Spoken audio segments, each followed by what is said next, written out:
Well, the ship is a wreck, shit stains the deck as Michael Hollow's fellas make more. And Billy is a worry that he's got the scurvy cause Chris ate all the limes in store. Pirate radio with the ship and crew. We got wind in our sails and the sky is blue. There's a devil up our nose, so much work to do for the pirate radio. I called for an isolation play. I told everybody else to stay away from this episode today. I want to see if I still can do one of these. I just missed you in California. Yes, literally. And you were there a couple of weeks ago too, weren't you? No, I don't think so. How's Napa? We went to French Laundry last night. Oh, you got in? We got in. Bastard. And did you so drop good. any credentials to get in? Do you want to know how I did it? Yeah, I do. I'm putting this in the podcast. You are? Yeah. Fully transparent here. For those that don't know, French Laundry is the spot in Napa, which is a spot that is chock full of spots. I think per capita, the most Michelin-rated restaurants in a given area. No one gets into French Laundry their first time. I was on a wait list. It didn't happen. So, David, how did you get into French Laundry? So I was on a wait list as well, but I never accept being on a wait list, ever. So every place I went, every winery I went to prior to leaving, I would engage in conversation with people. Because the key to getting in anywhere, it's just connections. Everyone tells you they're sold out and you can only get in off the wait list if somehow the stars align in a way that they never do. But that's horse hockey because like with any baseball game, there's always great seats available. And I don't just mean in Miami. I mean, you could go to Yankee Stadium and there are third row seats behind the plate, behind the dugout. They're available right up to game time. So I knew there were open tables. It's just a matter of getting the right connect. Finally ran into a guy at a winery, befriended him, and he said, "Hey, how you doing?" I said, "I'm great, but I really got to go to this restaurant, the French Laundry. How do I not?" He said, "Oh, I used to work there. Let me just call my old boss. No problem." Call his old boss, and then the GM of the restaurant called me and said, "You are coming to French Laundry tonight." And so I did. I went to Press and Bottega. This is a conversation that not many people find interesting or can connect to. But Thomas Keller's joint, French Laundry, he's got a restaurant down here. So I suggest you people check out Thomas Keller. It's really good. What was your favorite winery out there? I would say Inglenook because the way it ties in with the movies makes me smile. And that's a winery owned by Coppola and the Coppola family. Nick Cage is there all the time.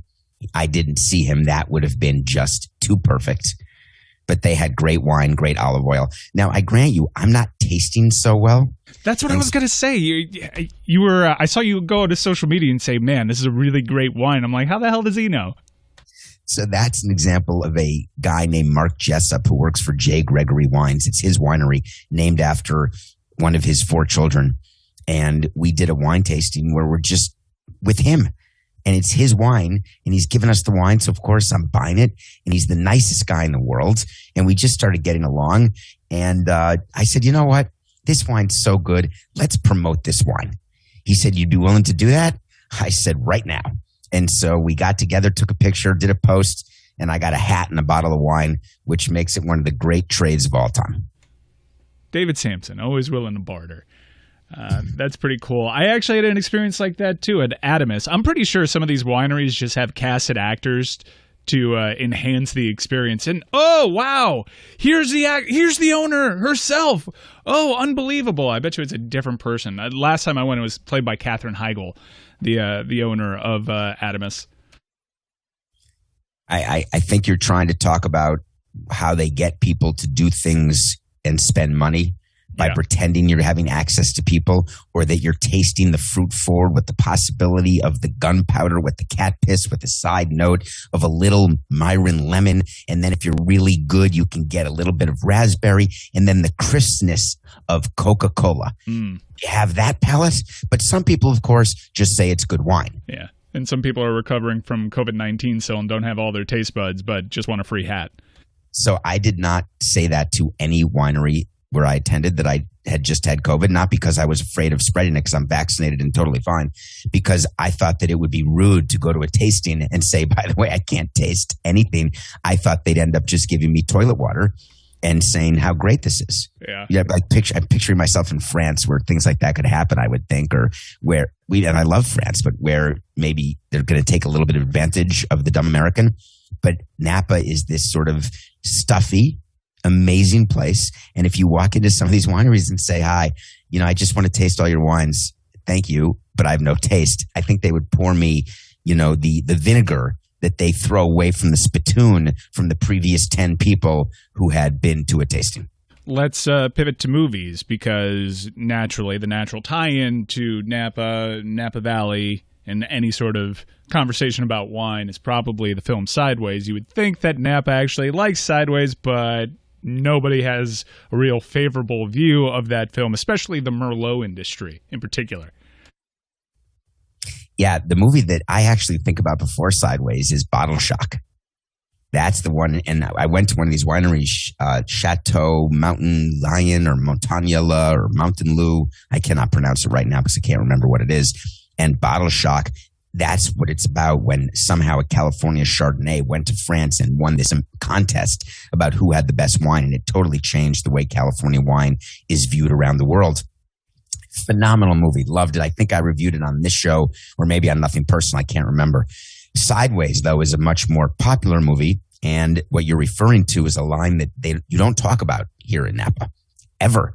And the line was said by Paul Giamatti, a graduate of the David Geffen Yale School of Drama, which he just named yesterday. With baseball ties, too, in his family. His father was the commissioner, Bart Giamatti, who suspended Pete Rose. Very, very true. And one of the lines in the movie is, I will do anything you want, a la Meatloaf, but I will not drink Merlot. Just like that, he said it. And that actually ruined the Merlot business for reals, because people said, hey, if Merlot is the uncool wine to drink, then we're not going to drink it. And Merlot blends happen to be some of the finest wines there are. Actually, full Merlots can be great too, but Merlot, if you look at many, many red wines, there is Merlot sneaks in there. Yeah, if you have an American Cabernet that you like, there's a good chance a good bit of it is actually Merlot. Which you tell people and they freak out because they want to be Cab fans, right? Yeah. Anyway, to make a long story short, I loved the movie Sideways. It was not filmed anywhere around Napa. It was filmed in a different valley because I wanted to go to some of the places and sort of I wanted to run the 10 clicks that Thomas Hayden Church had to run after he got caught with the waitress. I wanted to run those clicks back to the hotel, and I wanted to see where Paul Giamatti was. I like going to movie sets locations where movies are filmed and just sort of immersing myself as though it were filming while I was there. But couldn't do it. Not close. So I cleared out the studio to call ISO plays, and it just turned into self-indulgent Mike talking about his vacation with David Samson. So let's actually get into some of the sports news, because for your line of work, David, it was actually a really busy day. Today's episode of Nothing Personal with David Samson is probably going to be a really good one with the NCAA news. I don't know why I was surprised that this came down. What kind of surprised me was how quickly the schools were ready to act on this. You already had Wisconsin and Miami announce partnerships with these companies that are trying to help the schools and the athlete make money. And I'm trying to do some digging. I'm like, what's the money behind this? It's a venture capitalist. I'm like, this school's got to be making money off of this. I saw De'Aaron King, Miami's starting quarterback, opened up a shop already at midnight, and you can buy his own merch. So your takeaway with the big NCAA news. I would like to tell you, I don't want to upset you, Mikey, because I know you live in this great world where in sports, everyone's the good guy and everyone does the right thing and no one violates any rules. There is no way that these players were ready by starting this week or last week or the week before. This is months old, years old. The preparation for this moment had started well before they were allowed to do this moment. And if they had not been allowed to have this moment, they would have found a different way to have this moment. So without sounding overly cynical, but highly pragmatic, college athletes starting to get money That is not news. What's news is that they can now do it in a way where it can have the appearance that they are not violating any rules. And I say the appearance because you can bet your bottom dollar that there will be players who will have inappropriate relationships with other people who are doing things for them that are not part of NIL. Yeah, Open Doors, by the way, is one of these companies that is probably the first of many that has partnered with some universities already and has had a co-sign to try to really protect the athlete and make sure that this is a safe space while they monetize their name and likeness. I think you're right. The big-time programs are just going to find new creative ways of cheating. Let's take a local aspect of this, which is, well, this obviously benefits a program like Miami because it's in a major city. I'm like, Alabama is going to have car dealerships lining up the way they always have. It's just going to be a little bit more transparent. But a friend corrected me, but would you rather have money in Alabama or would you rather have money in Miami? So I was like, touche. Do you think some big-time cities are going to really benefit from this because of that same sort of logic? So the only problem with what you're saying is that you're assuming that logic was not in place last year and the year before and the year before. People had the opportunity, high school players had the opportunity to go to the highest bidder before this. It was just done in a different way. And I'm not calling out every single Division I football team, except every single Division I football team does things in recruiting that makes it more attractive for high school players to go to that school.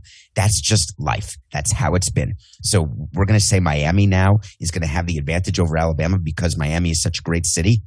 I mean, we can debate that fact all we want, but the reality is if Miami were a great city today, that means it was a great city yesterday, and they would have had the benefit in recruiting back then too.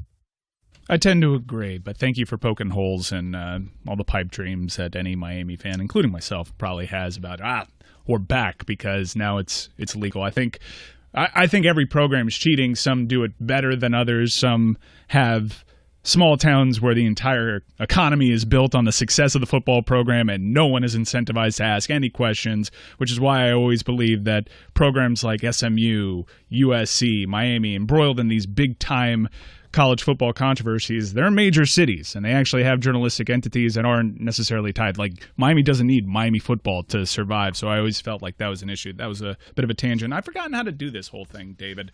Let's talk about spin rates, and then Trevor Bauer as well to explain to the audience. Now, interesting offensive night in baseball. Obviously, still a small sample, but spin rates are down. I never thought I'd care about spin rates. I'm sure you got into it in the weeks prior with Dan about the whole sticky stuff controversy. It seems a little stupid, and some pitchers have articulated why this is actually a health issue for some of the pitchers. But now that the sample is growing a little bit, how do you think this is going?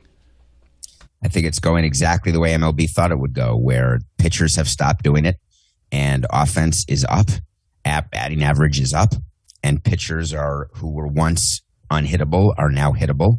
And there are going to be pitchers who are going to demand some sort of substance is allowed again to be used. And it will become a negotiation in the collective bargaining agreement where that will be a give for the owners by saying, you know what, you're right.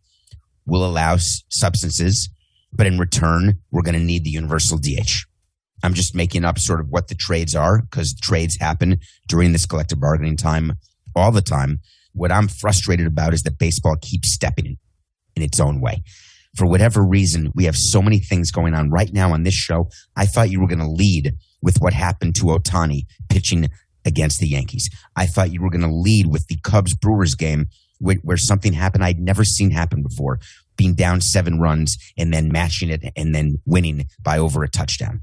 I thought there was a chance we would talk about some of the things that we see in California as opposed to some of the crazy wine stories we have. What about the San Francisco Giants? Yeah. And what's going on with that team? Because I've got them all on my list. It was a big baseball week. What we're doing is talking about substances, and we're forced to talk about Trevor Bauer because that story is the lead story. I'm leading nothing personal with it today, and I led with it yesterday. It's a 2-day story minimum because he is the highest paid player, the player who everybody wants and thinks is the face of baseball, the player who he himself thinks is the face of baseball. And he has now put himself in a position where he's in big trouble, as he should be, all coming on the day when, by the way, Bill Cosby gets released. So there's all sorts of stories going on here. A domestic abuse restraining order was filed against Trevor Bauer. There are allegations of sexual assault. How did the Dodgers handle this? How would you handle this, David Samson? So the first thing I do is I get Major League Baseball involved, and I get a statement out very quickly saying that this is in the hands of Major League Baseball, and the Dodgers will have no further comment pending the outcome of this legal case. Then I would add, that's what you always say in a statement, but in this case, I'm adding another one because I'm so furious. I'm so furious that I gave this guy $40 million or $102 million over 3 years. Furious that he's the highest paid player. Furious that he spouts off his mouth and spews his mouth every day. Furious that without spin rate and without his gooky foreign substances, that all the guck that he uses, that he's becoming less and less important. And I'm furious about it all. So I'm going to say, in addition to that part of the statement, I'm going to say, and that sort of behavior is vile. That sort of behavior is unacceptable. And while everybody's innocent till proven guilty, if charges were to be brought and Trevor Bauer were to be found guilty of this behavior, he will have played his last game as a Dodger. The Athletic obtained a 67-page document in which the alleged victim details 2 different occasions in which Bauer allegedly punched her in the face and buttocks and strangling her at one point to the point that she lost consciousness. So this is very uncomfortable stuff and upsetting stuff to read, David. Do you think that's actually possible, that Trevor Bauer, who's presently under investigation right now for this, has potentially pitched his last game for the Los Angeles Dodgers and in baseball? So there's several ways, and again, this is where I get into trouble sometimes, but I'm happy to do it with you today. There are plenty of circumstances I've seen in my career, up close and personal, where women have tried to entrap men and made things up about that man and that experience. I've seen it. I've watched it. I've seen it play out at bars. I've seen it play out in hotel lobbies. I've seen it for real. And it doesn't make the news because it disappears quickly because it is made very obvious that there is no chance. And I know the road that you're going down, but let me just say a lot of studies have shown that false allegations make up a very small percentage of allegations on the whole. So I'm not talking about allegations. Let me rephrase and tell you what I witness. When players go into a hotel, there are people waiting for them whose sole goal is to get up into their room and to have sex with the players. When players go into a bar and they are noticed, there are women who then come, some men too, who come and their sole goal is to start a relationship, a sexual relationship. We spend a lot of time as executives cautioning our players to stay away from that. Do not meet women or men, whatever. This is not about being gay or straight. Do not meet a sexual partner as a stranger online.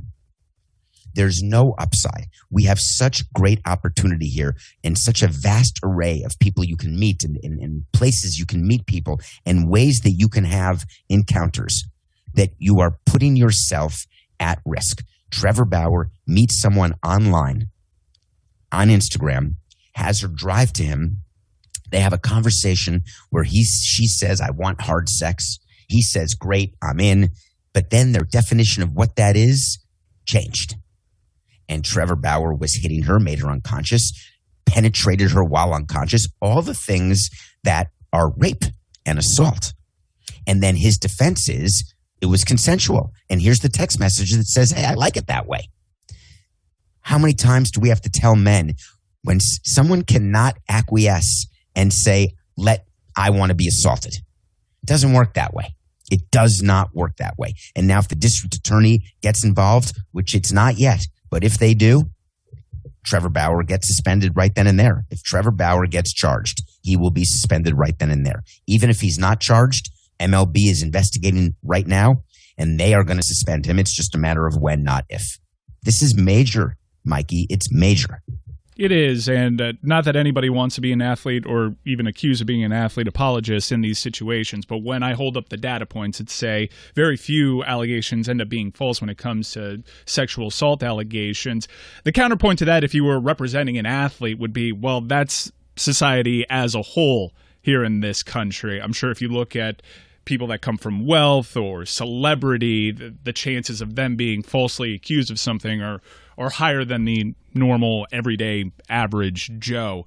Let's try to transition awkwardly to what happened with Ohtani last night at Yankee Stadium. Obviously, this was a lot of neutrals were tuning into this game. A lot of people that don't even like baseball had an eye on this game because Ohtani is doing remarkable things both on the mound and at the dish. Starting a game at Yankee Stadium, gets pulled after a very poor first inning, David.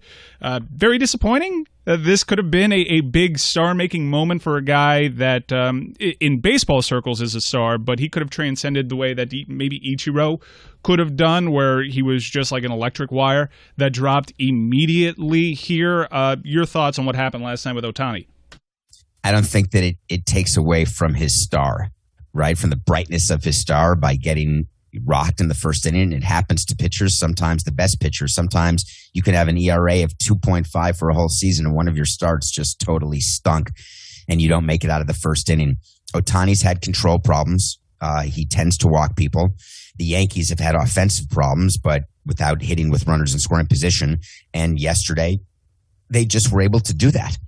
And Ohtani, the problem is, you have to look a little deeper and say, wait, when Ohtani is removed from the game, does that mean he can not hit anymore? And the answer is yes. He was leading off the game. He got replaced, and he didn't move into another position. He was out of the game, and that impacts the lineup for the Angels.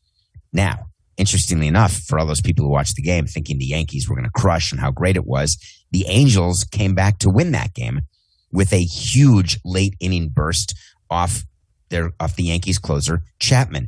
So the Yankees just continue to struggle, whether it's scoring runs, and when they score runs, they can't get the bullpen help. When they get the bullpen help, they don't get the runs. The starting pitching has been mediocre with occasional doses of crap, and that's a big problem. And we've been talking a lot about Brian Cashman and Aaron Boone and all the issues the Yankees are having because Yankee fans are getting antsy. And when Yankee fans get antsy, that sort of bleeds up into the Steinbrenner realm. And that's when bad things happen to GMs and managers. It reminds me of a gem that I saw Evaldi pitch when you talk about the Yankees. I want to talk to you. I have to remind myself, Evaldi's only 31 years old. He was a nice piece in a trade that you guys made. I'm sure you have some thoughts on what you're seeing from Evaldi, but he's evolved as a pitcher. He's having a decent season, and when I look at his season, I look at the Red Sox, I see the Red Sox are good again. Peaks and valleys for this franchise over the last few years. It's been kind of weird watching them. That's been going on a lot with the Red Sox, right? They would win. They're one of the most successful. They and the Giants, I may have this wrong, but I want to say the Red Sox and Giants have the most World Series since 2000. For sure. The Giants have 4 maybe. The Giants were the team of the teens. They were certainly the team of the teens, I think. With Madison Bumgarner, I think they won every other year, right? 10, 12, and 14 or something like that. It's funny. If you go back and try to name every World Series winner for 20 years, even though I was in the game, I can't do it. I just have a weird memory about that. I was just talking to Coca, the producer of Nothing Personal. We were trying to name the teams in the college football playoff. So I'm going to stop right now. Mikey, can you name without looking 4 teams in the college football playoff this year? Ohio State, Alabama, Notre Dame. The fourth one's always tricky. No cheating. I'm not cheating. I'm doing a lot of bad radio right here, but I'm not cheating. The point is that this is a big deal, right? Clemson. Football playoffs? Clemson. Okay, good. I nailed it. You did nail it, actually. To be fair, though, college football is kind of easy because it's usually the same teams, and then you get like one random Washington on an odd year. Could you remember who won the college football championship 3 years ago? Alabama, I feel, or LSU, one of those two. Right, but or Clemson. All right, you're being argumentative and funny, and I get it. But what I'm saying is that's like saying who's in the Super Bowl. Tom Brady. You're absolutely right. I was actually trying to do this with the Stanley Cup the other day. It's the most prestigious trophy in all of sports. And I'm like, who won it last year? It's the Lightning. Who won it the year before? Was it the Capitals? And then the Blues? And then I just lost track. Right? I mean, it's impossible to remember, except when you're watching it, you think you'll never forget it. And that's what happens when you're doing some of these things. And I don't have any idea what we were talking about that led to this. We were talking about the Giants and the peaks and valleys of the Red Sox before that, and Nathan Eovaldi. So backtrack. Again, I'm rusty at this. So do you have a good Nathan Eovaldi story? You landed the plane. Eovaldi was such a talented pitcher and such a good guy. His specialty was his fastball. And what we were trying to do was get a second pitch out of him, like to get some sort of better, more consistent breaking ball or changeup. His makeup was such a good, calm guy on the mound and off the mound. And there was no red ass to him at all. And if I had to build a perfect player, I would want the player to be more like Randy Johnson than like Nathan Eovaldi. Randy Johnson is a player who is the biggest bastard you've ever met. On the day he pitches, you don't talk to him, you don't look at him, you don't do one thing. He's just mean. He has that scowl. On the rest of the days, he's okay, but manageable. But on day 5, when he pitches, unmanageable. For Eovaldi, I could never tell when was his pitching day because there was no difference. There was no increased heart rate or no increased anxiety. There was no increased attention or focus.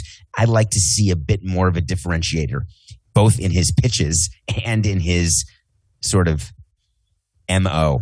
But good guys, and he's had a good career, let's face it. I mean, he parlayed a good postseason into a long-term deal. He's gone up and down with injuries. There's no question about that. But he's been very helpful this year. And he's always such a good guy in that he's never going to do something bad, right? You're not going to see him being Bauered or doing something like, being the face of sticky substances. Nathan Eovaldi is just a good guy with an electric arm. So in the last couple of weeks, I went to 2 ballparks, one of which was Oracle Park where the Giants play. I do want to talk about how the Giants are doing this because I look at the roster and I recognize half of it. And that doesn't happen to me often because they got guys like Longoria and Kazmir and Belt and Crawford. I recognize so many of these players. Yeah, I've got no idea how they're doing it. But if you look at their World Championship rosters, they also kind of had a mishmash of veteran players and decent young players. How are the Giants doing this? That's very confusing to me. Is it more confusing because they're in the division with the Padres and the Dodgers? Yeah, I love watching this division play, and which is to say I like following them from afar because I think more than how the game's changed and the shift and the analytics and all of that, I think smartphones have really hurt baseball more than anything because in between pitches I'll check Twitter and then I'm sucked in there and I'm missing home runs left and right. But that's besides the point. It's an interesting division, and the Giants make no sense doing so well in it. Do you have the futures up?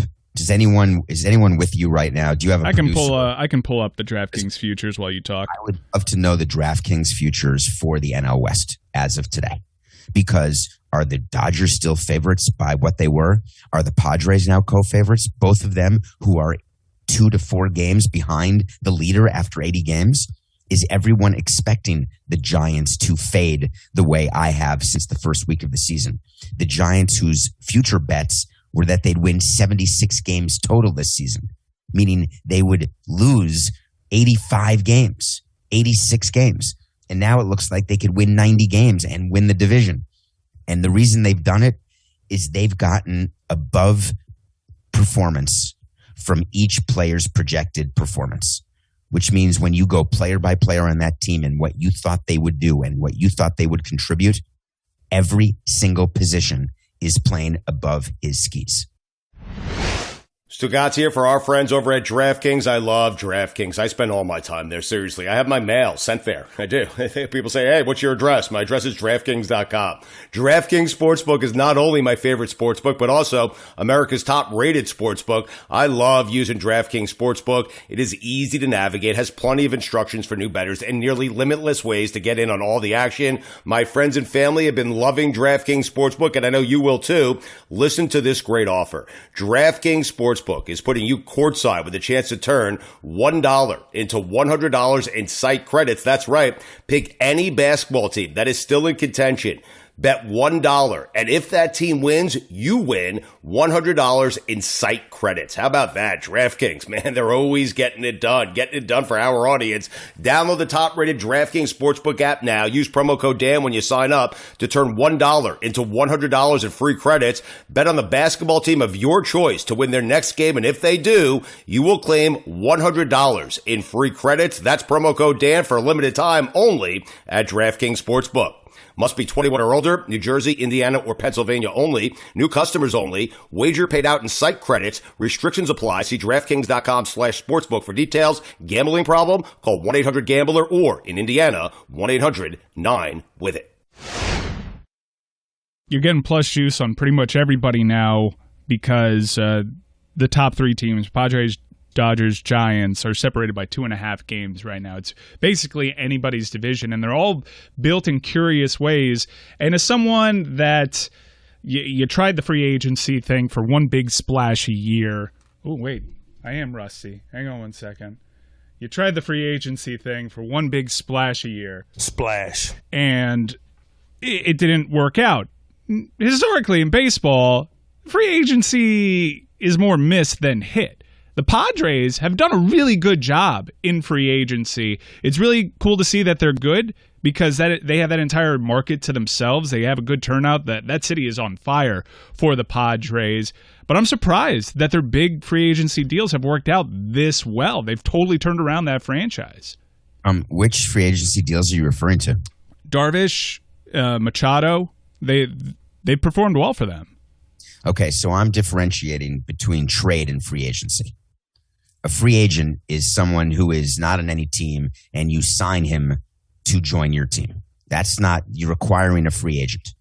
When you trade for Yu Darvish or trade for Blake Snell, who, by the way, has not been good, that's trading for a player. Yeah. So the free agents who the Padres have signed, you have to look at Manny Machado as their number one free agent acquisition. And you have to say Machado is good, really good. But do you say that he is a $300 million player? That's a hard one for me to ask because I'm always sort of flabbergasted at baseball contracts, but it's what the market dictated, no? Of course, the market dictated it. But they've done it with Hosmer, too. Hosmer was a value free agent. I remember he was a free agent for like 60 days into spring training. He was one of these veteran players that was getting lowballed with his offers.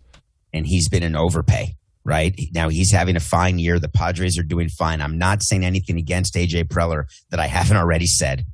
What the Padres are doing right is they have enough young players who are playing well, and then they sprinkle it with some veterans, and somehow they get a team together that gels and plays well. You're seeing the White Sox do the same thing over in the American League.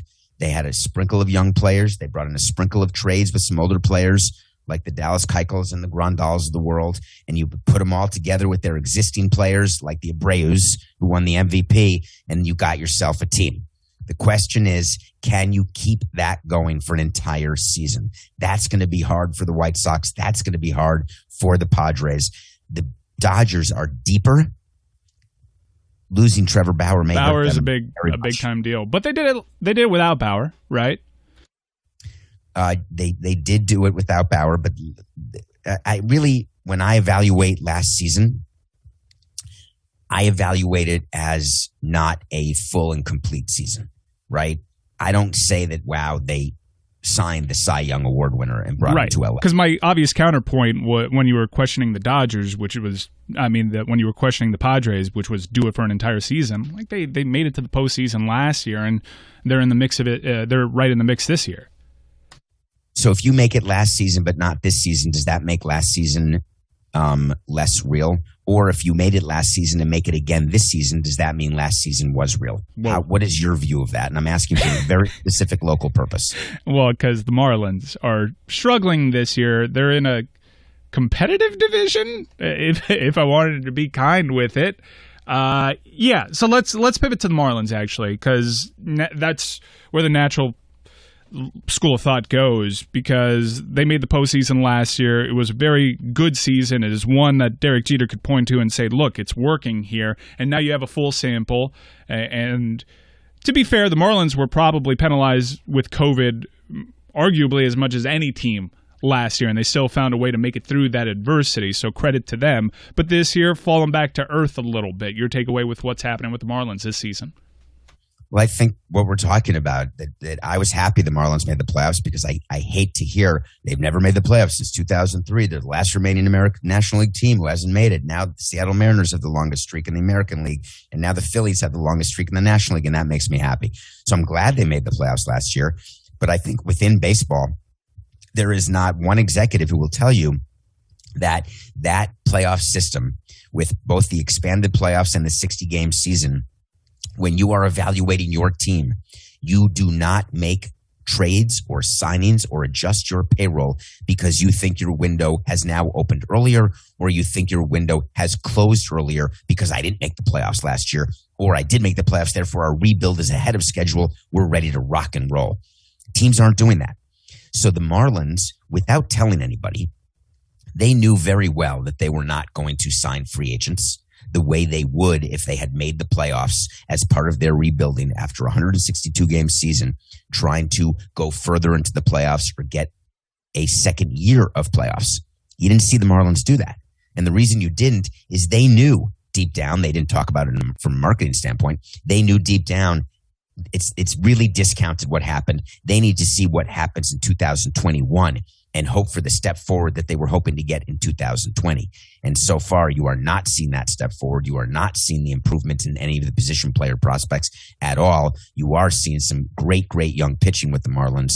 But at some point, you better get some offense, and you better get it soon, or those young pitchers are going to get expensive.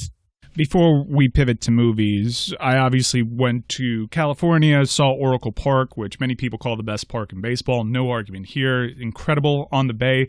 Not every team's going to get that kind of real estate, so I understand, or that kind of microclimate right off the Bay. But Petco Park, obviously, if you have kids, is incredible. They have a playground in center field. I loved it. And since I don't like the game as much as I used to, ballpark experiences are massive for me, and I could spend an entire game at Petco, which I couldn't even do that at Oracle Park. They had an unbelievable comeback against the Diamondbacks. I had to get out of there. I had a little kid. Games are long. Your top three, let's get back to list, but it's not going to be a top five. Your top three parks in baseball, and what these parks are doing right that you wish you could have done down here in South Florida that you couldn't because of where the stadium had to be. Well, my number one park is Marlins Park. Marlins Park, not Lone Depot Park, but Marlins Park, and that's a personal, obviously that's personal. Number two, without a question, and people are going to think that we are in cahoots on this, number two has always been AT&T, which is now Pac Bell, which is now Oracle, because of unbelievable memories I've had of winning there and unbelievable memories of seeing Barry Bonds do the things that he does. But just watching how that ballpark changed that community, because they went from Candlestick, which was worse than Olympic Stadium, Candlestick Park, and they moved into this glorious ballpark and became this force of a team, and they were the dream of every other organization. Build a new ballpark and you will have greatness. Didn't work for everyone, but it worked for them. The sightlines in that ballpark are unparalleled. It's incredible. I got up from seats behind the dish and I walked into right field. I'm like, I'd rather sit here. It was incredible how well you can see the game there. They did everything right. There's no question. And then third, for me, has always been PNC Park in Pittsburgh. There's something about that open air facility when you are walking across the bridge to the ballpark and you are just witnessing sort of Pittsburgh sports come at you, and how you're part of the community, not like in New York where you're all getting out of the subway and walking together to the Yankee Stadium. A little different when you're walking across a bridge. And then when you're inside PNC and you're looking out at Pittsburgh, at Three Rivers, I loved playing there. Absolutely loved it. What was something that you wanted to accomplish at Marlins Park that you couldn't because of the space that you were working with, which was the old Orange Bowl site? I wanted there to be public transportation right to the ballpark. I wanted it to be very, very easy to get there, and it was not. there was plenty of parking. We had parking garages, people parking lawns at the Orange Bowl. That was not an issue. I think what I really would have liked is to have public transportation right to the stadium. And then I should not have, looking back on it, I should not have given in to the city of Miami and their demand to control the retail at the garages. And they demanded to do it because they thought they could do it better. They had all of these people whose job it was to build up that retail, and they didn't know what they were doing. It's so disappointing because it should be so fun to go to a ball game. The downtown area, the Gaslamp Quarter in San Diego, comes alive with all these bars, and there's a vibrancy to it that is just, you go to Marlins Park and it's just so empty. It's not fun to attend a game. Forget going in, and you can poke fun at the lack of attendance, but what about adjacent bars? What about Yawkey Way? What about the revitalization of Little Havana? That was what was sort of sold with this ballpark, and none of it happened. Yeah, that was our dream and our thought, and we were not able to get control of it the way we wanted. And we tried, because we would have had different types of tenants in there than are in there now. And we wanted to create that sort of atmosphere, and it just didn't work for whatever reason. And it is my biggest regret. I mean, there's so many regrets with the Marlins that I can't even tell you. There's so many great things too, but having Marlins Park not be the destination that we thought it would be, and it's not too late, but the way it's going now at Lone Depot, it will not work that way either. Yeah, it's a huge bummer. I'm surprised it's number one on your list. I probably shouldn't be, because of your own personal. That was 5 years of my life, right? Yeah. I mean, it was a massive achievement. It's what you're forever known for, both positive and negative in terms of the public eye. But I understand why that's your number one. If I could press a button and go back to being 19 years old and going back to Pro Player Stadium, I would. I'm sure that drives you crazy, but I just want to get the skin seared off of my body in the fish tank watching Dontrell Willis take on Randy Johnson. Those were the best years of experiencing baseball. And I go to Marlins Park, I don't feel a connection to this team. They change their colors all too often. I have no emotional connection to them. They might as well be located in Tacoma, Washington, for all I care. It's not the same team for me. I have lost all that emotional connection. It's not just the building, it's everything the team has done. So here's what I would like you to do before we talk about movies. I really would like you to try to get that emotional connection back, because that is the most upsetting thing that has been said to me in all of the shows we've done together.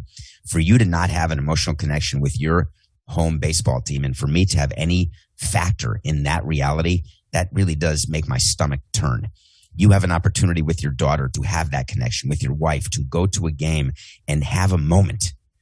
And you will have moments, just the three of you. You'll be watching something. You'll be watching your daughter get cotton candy or spill ice cream on the floor, or see what it's like when she engages in some of the parts of Lone Depot Park. Please don't not go to games with her because you continue to be angry at what I did or at what Jeffrey did, okay, and that you've lost all connections. Yeah, please.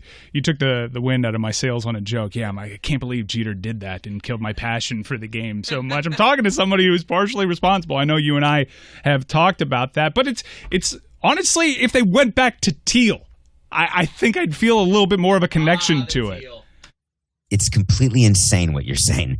Everything that you're describing is never going to happen. You are in control of your own destiny. You are the one that can control whether you have a memory with your daughter. Not Jeter, not Samson, not Loria. It's you, Ryan. It's you. They even changed Billy the Marlin. Billy the Marlin came walking by me and pointed at Juliet. You'd think that would be really cool. I'm like, who is this imposter? Why does he look more like a cartoon, more family friendly? I want to see the scary one. I can poke my eye out.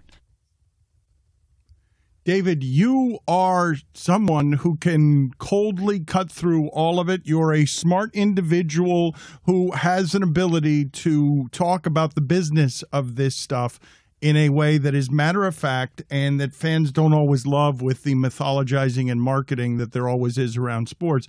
But this is where you're terribly wrong about the emotion business. The repeated betrayals of this franchise is exactly what the community feels. It's not just Mike. It's all of the community, because this team has an unusual history when it comes to the specifics of the business betrayals and not respecting that this is the emotions business. So you're talking about back to Wayne Huizenga, and the fire sale after 1997, even though Wayne Huizenga was very clear to you back in those days, saying, even if we win the World Series, I'm trading all the players if we don't get a new publicly financed ballpark. And you didn't get the publicly financed ballpark, so we traded away the players. And then you hated Wayne Huizenga. And John Henry after that, and then you after that. There are too many betrayals here over generations for somebody to hand me down the sport to their child in this market. And now the place is just sad. Like what Mike was saying about what Little Havana is versus what is promised, like that's a giant $1 billion dumpster in the middle of that. In that middle of that area. That is not a vibrant community. That place is dead, everything around it. To supplement Dan's point, you're looking at the residual effects of those repeated betrayals. It finally happened to me. I stopped finding reasons to care about a sport that was a little slower, and I just lost touch for several years, and they changed their colors 3 times, and now I have zero emotional connection, and I feel nothing when they make the playoffs. The business of baseball has milked this community for every last dime that there was in the emotion business, and the emotion is largely spent. There are a small pocket of loud fanatics who get mad at us every time we repeat it, but Mike is not expressing an isolated opinion. He grew up wanting to love the Marlins, the way that baseball is hand-me-down from generations, and this business has stolen that from a lot of this community with the incessant losing and incompetence combined with the specifics of the betrayals. Are you done now? It was a lot. I'm sorry.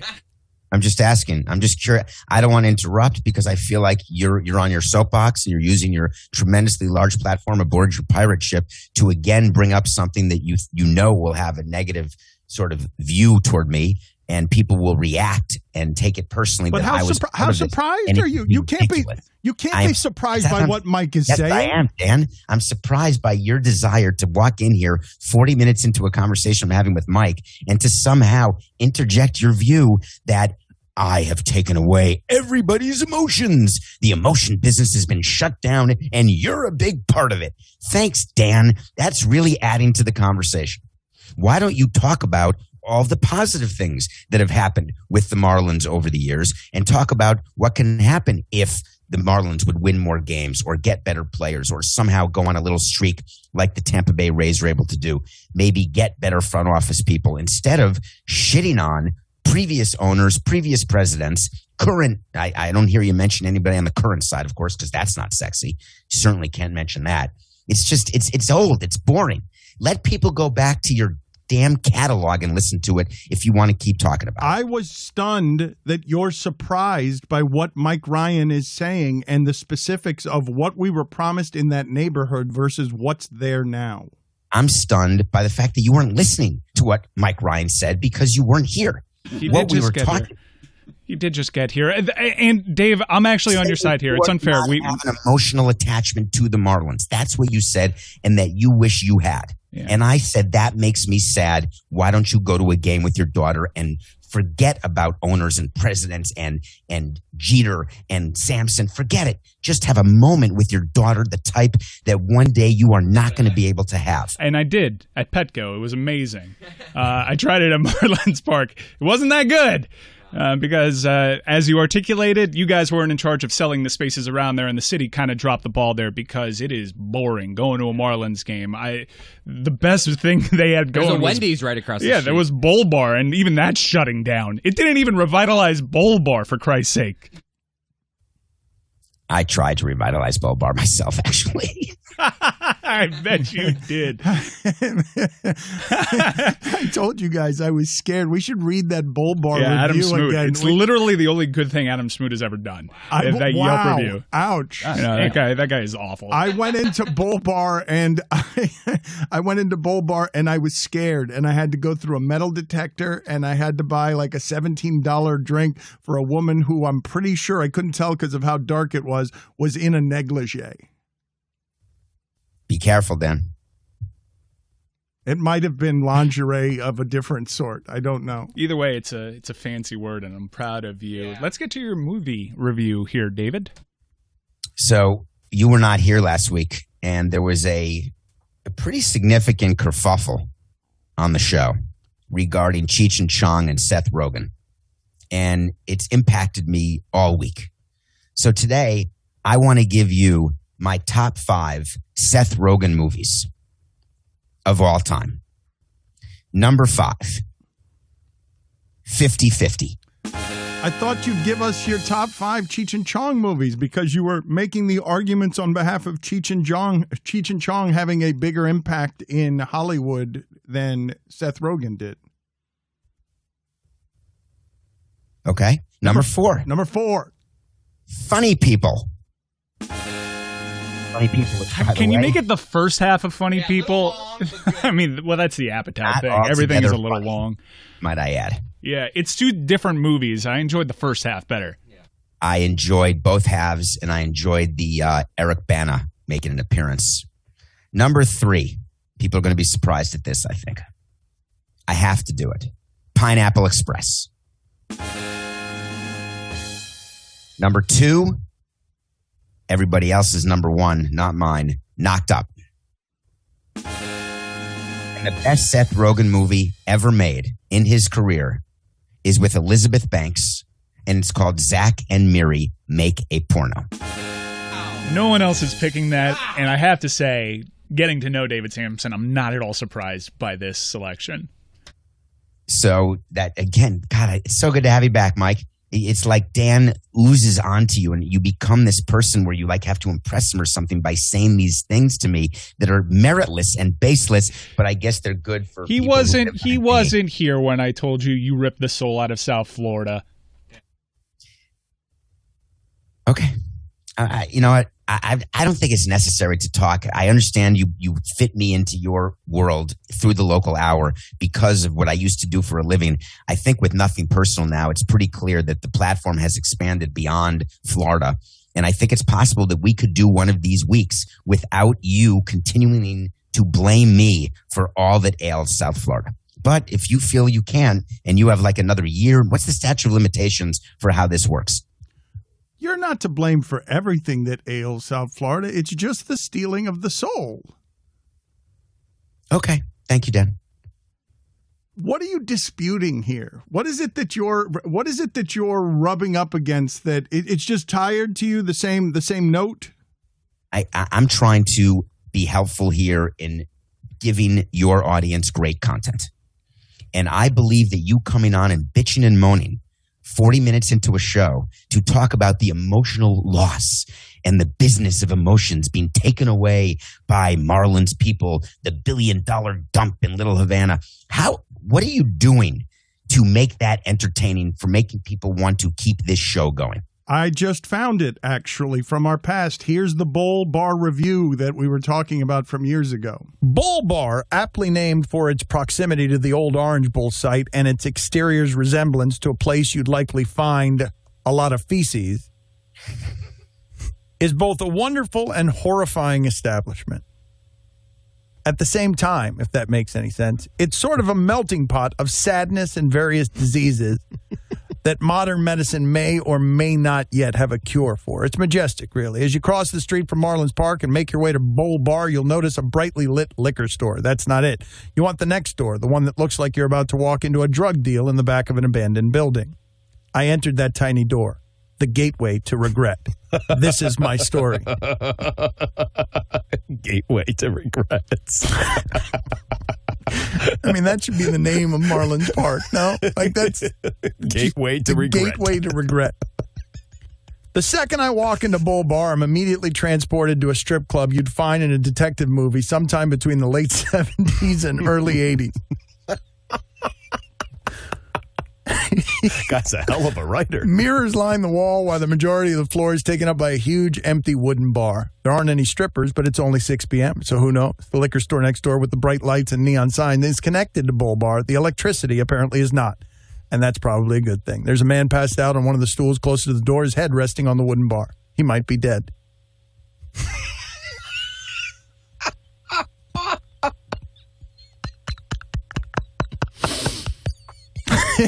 He might be, and he's been there since 1970. The only other people in the place are slightly intoxicated Spanish man on the other side of the bar and 2 female bartenders. My friend and I sit a few seats down from the corpse and order 2 Corona. Right away, we're unsure of our decision. These come in a bottle, right? I think so. A sealed bottle? The bartender, a gigantic woman in a spaghetti strap top that's roughly 14 sizes too small, pops the caps on our beer and brings them over to us. $8, would you like lime, she asks in broken English. The lime does not come in a sealed bottle. We politely decline. After a few minutes, the bartender shuffles back from the liquor store next door with our change. Our hand is holding dollar bills. The other hand is buried deep, deep down her top, adjusting her fork, which seems as if it's about to come spilling out at any second. She catches us staring and begins to laugh. We laugh. We all laugh together, uncomfortably. A little later, the back door opens and another young Spanish man walks in and sits across from him. He's got an entire row of gold teeth and what looks like a 4-year-old. I mean, I've been to this place on several occasions. I mean, this is every night. This guy has nailed it. This is every night. For some reason, I'm not at all confused or alarmed by this. Just seems like a fit. Shortly after that, the drunk guy from the other side of the bar comes over to wake the corpse. He rises from the dead, and then they slowly stumble out into the night. The man with gold teeth and questionable parenting skills leaves as well. It's just us now inside this bar/cave. Two 30-something gringos completely out of their element. The person controlling the music notices this, and immediately the slow, seductive sound of Latin music is replaced by Katy Perry's Last Friday Night. The DJ is clearly pandering. This is our cue to leave. We've been here for almost 13 minutes, and that's about 12 and a half minutes too long. Walking out the front door is a legitimate shock to the senses. You almost forget that the place you just stepped out of is real, or that's in a part of the world with running water. You leave Bull Bar a changed person. Things look newer. Colors are more vibrant. Life has meaning. All of this after spending just 800 seconds inside. If you're in the area, I can't say I recommend going to Bull Bar. I only can't say I don't recommend it. I'm simply preparing you, and yet somehow you're still unprepared. And then some asterisk. The review only applicable before 7 p.m. After that, I mean, hell, you're on your own. He paints it. Yes, very well done. I mean, Pulitzer Prize. No Pulitzer Prize There's one. of Yelp reviews. You stole the soul from South Florida, David. Thank you for being on with us. You got nothing? It's a shame. You got nothing. Hey, have you seen False Positive on Hulu? Let's talk. So I'm strange. already heading to the Bull Bar right now, actually. As soon as we stop taping, that is where I'm going. So I will see you there for 800 seconds of heaven. All right. Dangerous game. So next week we'll talk about Justin Theroux filleting Pierce Brosnan.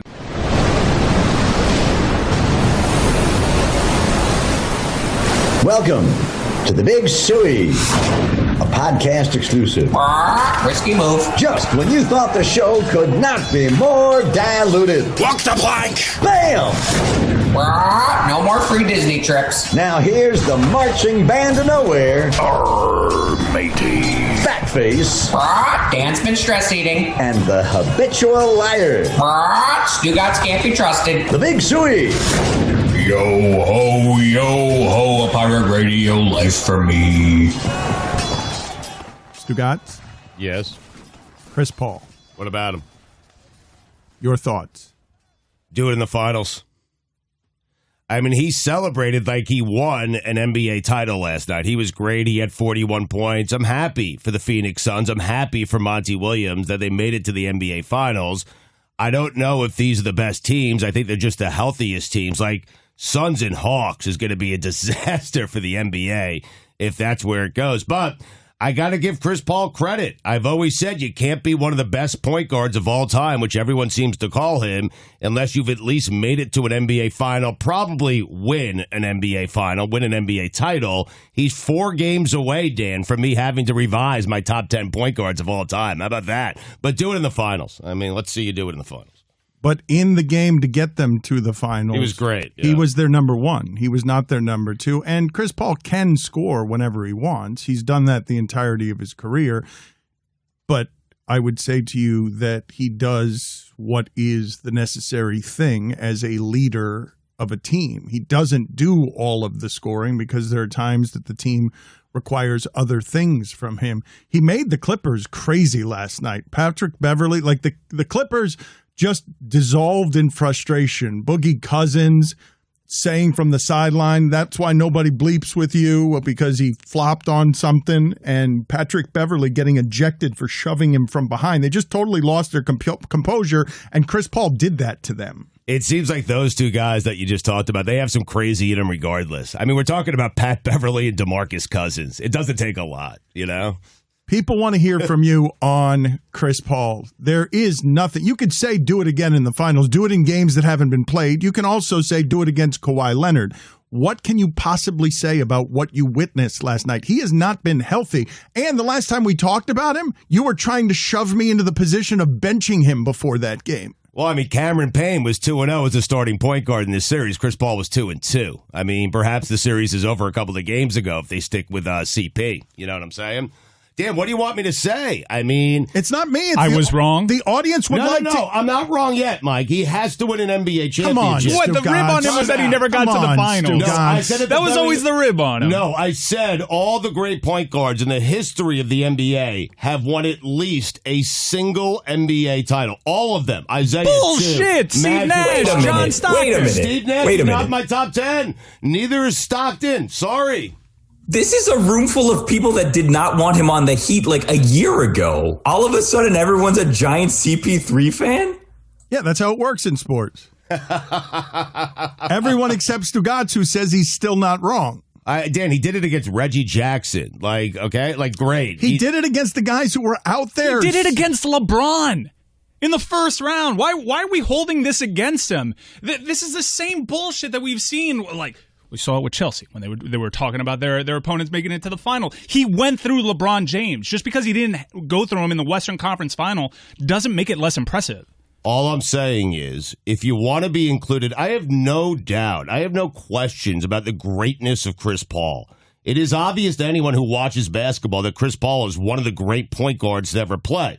But if you want to be in my top 5 or my top 10, you have to be a point guard that wins a championship. So he is 4 games away from doing that. It's pretty easy. Steph Curry, he's in my top 10. Tony Parker has had a better career than Chris Paul. He has. I'm telling you. Ask Chris Paul, would you rather have Tony Parker's career or your own career? He'll take those 3 or 4 rings, Dan. Stay strong, Stugotz. It's your top 10, not theirs. You. Right, my top 10. You do with your top 10 what you will. I'll do with my top 10 what I will. Okay? That's fine. I'm just not going to let you slip away. I've always said how great he is. No, you haven't. You've said the opposite. You've said that he's not that great because he hasn't won, Stugotz. No. What I've said is when Stephen A. Smith or Michael Wilbon would call him one of the top 5 point guards of all time, I said he never even made it to an NBA final. And now what I'm telling you is he has to win once he makes it to the NBA finals. So he is there, and he is 4 games away against maybe Trae Young, maybe Giannis, we don't know, but he's 4 games away. And so if he does that, I will put him probably somewhere in my top 10. I'm thinking I'm slotting him in around 8. That's where I have him right now. What about the specifics of last night in an elimination game on the road, an elimination game for only the Clippers, but on the road, he had one of the best offensive performances we have seen this postseason and took away from us also, Stugotz. Yep. You can do some of the Paul George bashing today, but we said that this series was your specific delight because you would have the ability to win either way. You did not win last night. No. Because Paul George has been great. It's hard to criticize Paul George. Well, he was fine. He was just okay last night. He wasn't terribly efficient. But I mean, this is hard. He's played so many minutes, and to come off of the game he just had to do it again 48 hours later is a difficult ask. He leads the NBA in minutes played in the postseason. He's 100 minutes ahead of the guy who's More in second than place, which is Devin Booker, which is insane. So I can't really criticize Paul George. Dan, he got this team to within 2 games of the NBA Finals without Kawhi Leonard. But I'm not talking about Paul George here. I'm talking about the specifics of it hasn't been Booker. This series, Booker has not been healthy or right. He's been fiddling and struggling with his mask. And last night, it was Paul. It's the only result where you lose. I thought that series was perfect for you. Right. I thought it was ideal for you. The only scenario where your opinion loses is Chris Paul summons a game where the kind of game that was necessary, which is they're not getting the efficient scoring they usually get from Booker. Here it comes from Chris Paul. Yeah, it's hard to criticize, Dan. 16 of 24, 7 of 8 from 3, 41 points, 3 steals, 8 assists, 4 rebounds. Boy, how can I criticize that today? All I can say is do it in the NBA Finals. That's it. But it's not about criticizing it. It's, I think, people... You want me to apologize? No, I think it's time for celebrating this player. Celebrating it. Yeah, it's amazing. Celebrate what Billy said is absolutely right. Chris Paul was a player 2 years ago that we'd point to and say, I don't want that guy. It's kind of underreported how bad his knees have been for 15 years.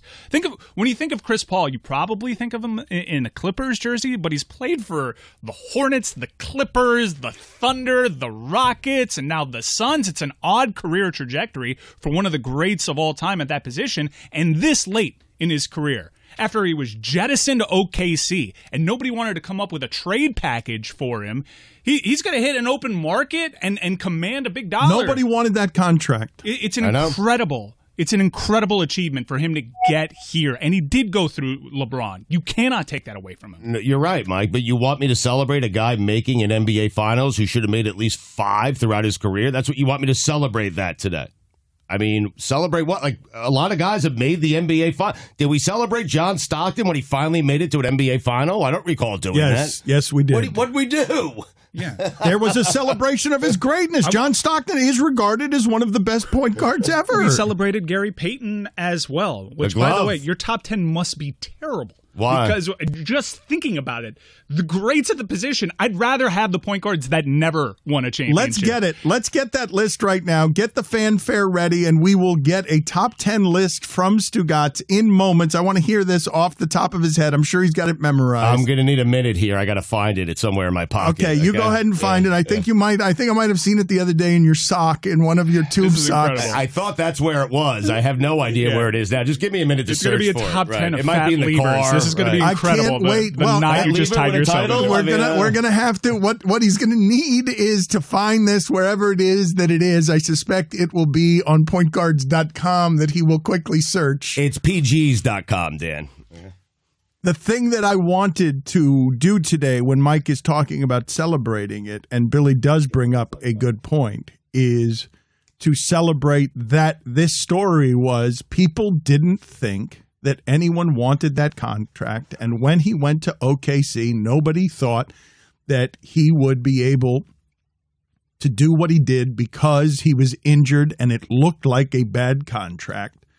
And what's happened since then, Stugotz, is this guy that you are at every turn cruelly slashing with not a winner has done nothing but make every single place he's gone win. Bad when you put it that way. Win more than it used to win. Every single place, including what would be the most surprising championship in the history of the NBA this year, unless Atlanta takes it from them. Because nobody saw this coming. James Jones is the general manager of the Heat. I saw that Worldwide Wob put out there that he has been 8 out of 10 woes. Wob. Yeah, Rob Perez. Yeah, Worldwide Wob. I saw that Worldwide Wob put out there that James Jones has been in 8 of the last 10 finals, Stugotz. James Jones. And I think a lot of people were wondering, I was, when Chris Paul signed there, why? Why did you just do that? I was, for sure, yeah. I think a lot of people were doing that. Did anyone think that the Suns were a piece away after an 8-0 bubble where we assumed they were shooting better because it was the bubble? Kind of did. It would have been interesting to see what would have happened if they actually got into the playoffs last year because they were lighting that bubble up. You could see that this was a team that was going to make a step. Now, this step, probably not. But you could have made the argument they were a piece away. It's just nobody would have made the argument they're that piece away. They have to be another star player, and Chris Paul wasn't regarded as such. The reason I say why isn't just Chris Paul. It's if I had said to you 7 months ago, in that bubble when they're going 8-0 and making their shots, can this team with Chris Paul look at it from the prism of last year? Can that team get by the Lakers? Can that team get by the Clippers? Can that team get by the Nuggets? You were thinking of that team like a Portland, were you not? I was also, but to be fair and to be a little Stugotzian, I was thinking Kawhi Leonard, Anthony Davis, and Jamal Murray, too, were a part of those teams. And that's been part of this postseason story. There has been a carnage and a meat grinding about this toward, as everyone crawls toward the greed and the TV dollars. And the only thing that matters is the story from yesterday that, hey, midseason tournament might get a $75 billion television contract. What? Three times more than what the present television contract is. The next contract for basketball might be 3 times that. And rest assured, at the end of this year, the champion that there will be at the top of that mountain is money. That's everything you've seen in basketball. It has not mattered. You've never seen bodies be more disposable, even the star ones, than you have this year. It doesn't matter who gets hurt or why they get hurt, as long as everyone can climb toward the TV dollars. And even with that $75 billion, Stugotz, teams are still complaining. They don't want to lose the 4 home games. They don't want to lose from the games that go from 82-game season to 78-game season because it's $1 million or $2 million per home game, and the teams don't want to lose it. Not greedy at all. They pulled the rug out from the players, said, don't worry, no all-star game. And then in the middle of the season, we're going to have an all-star game. What?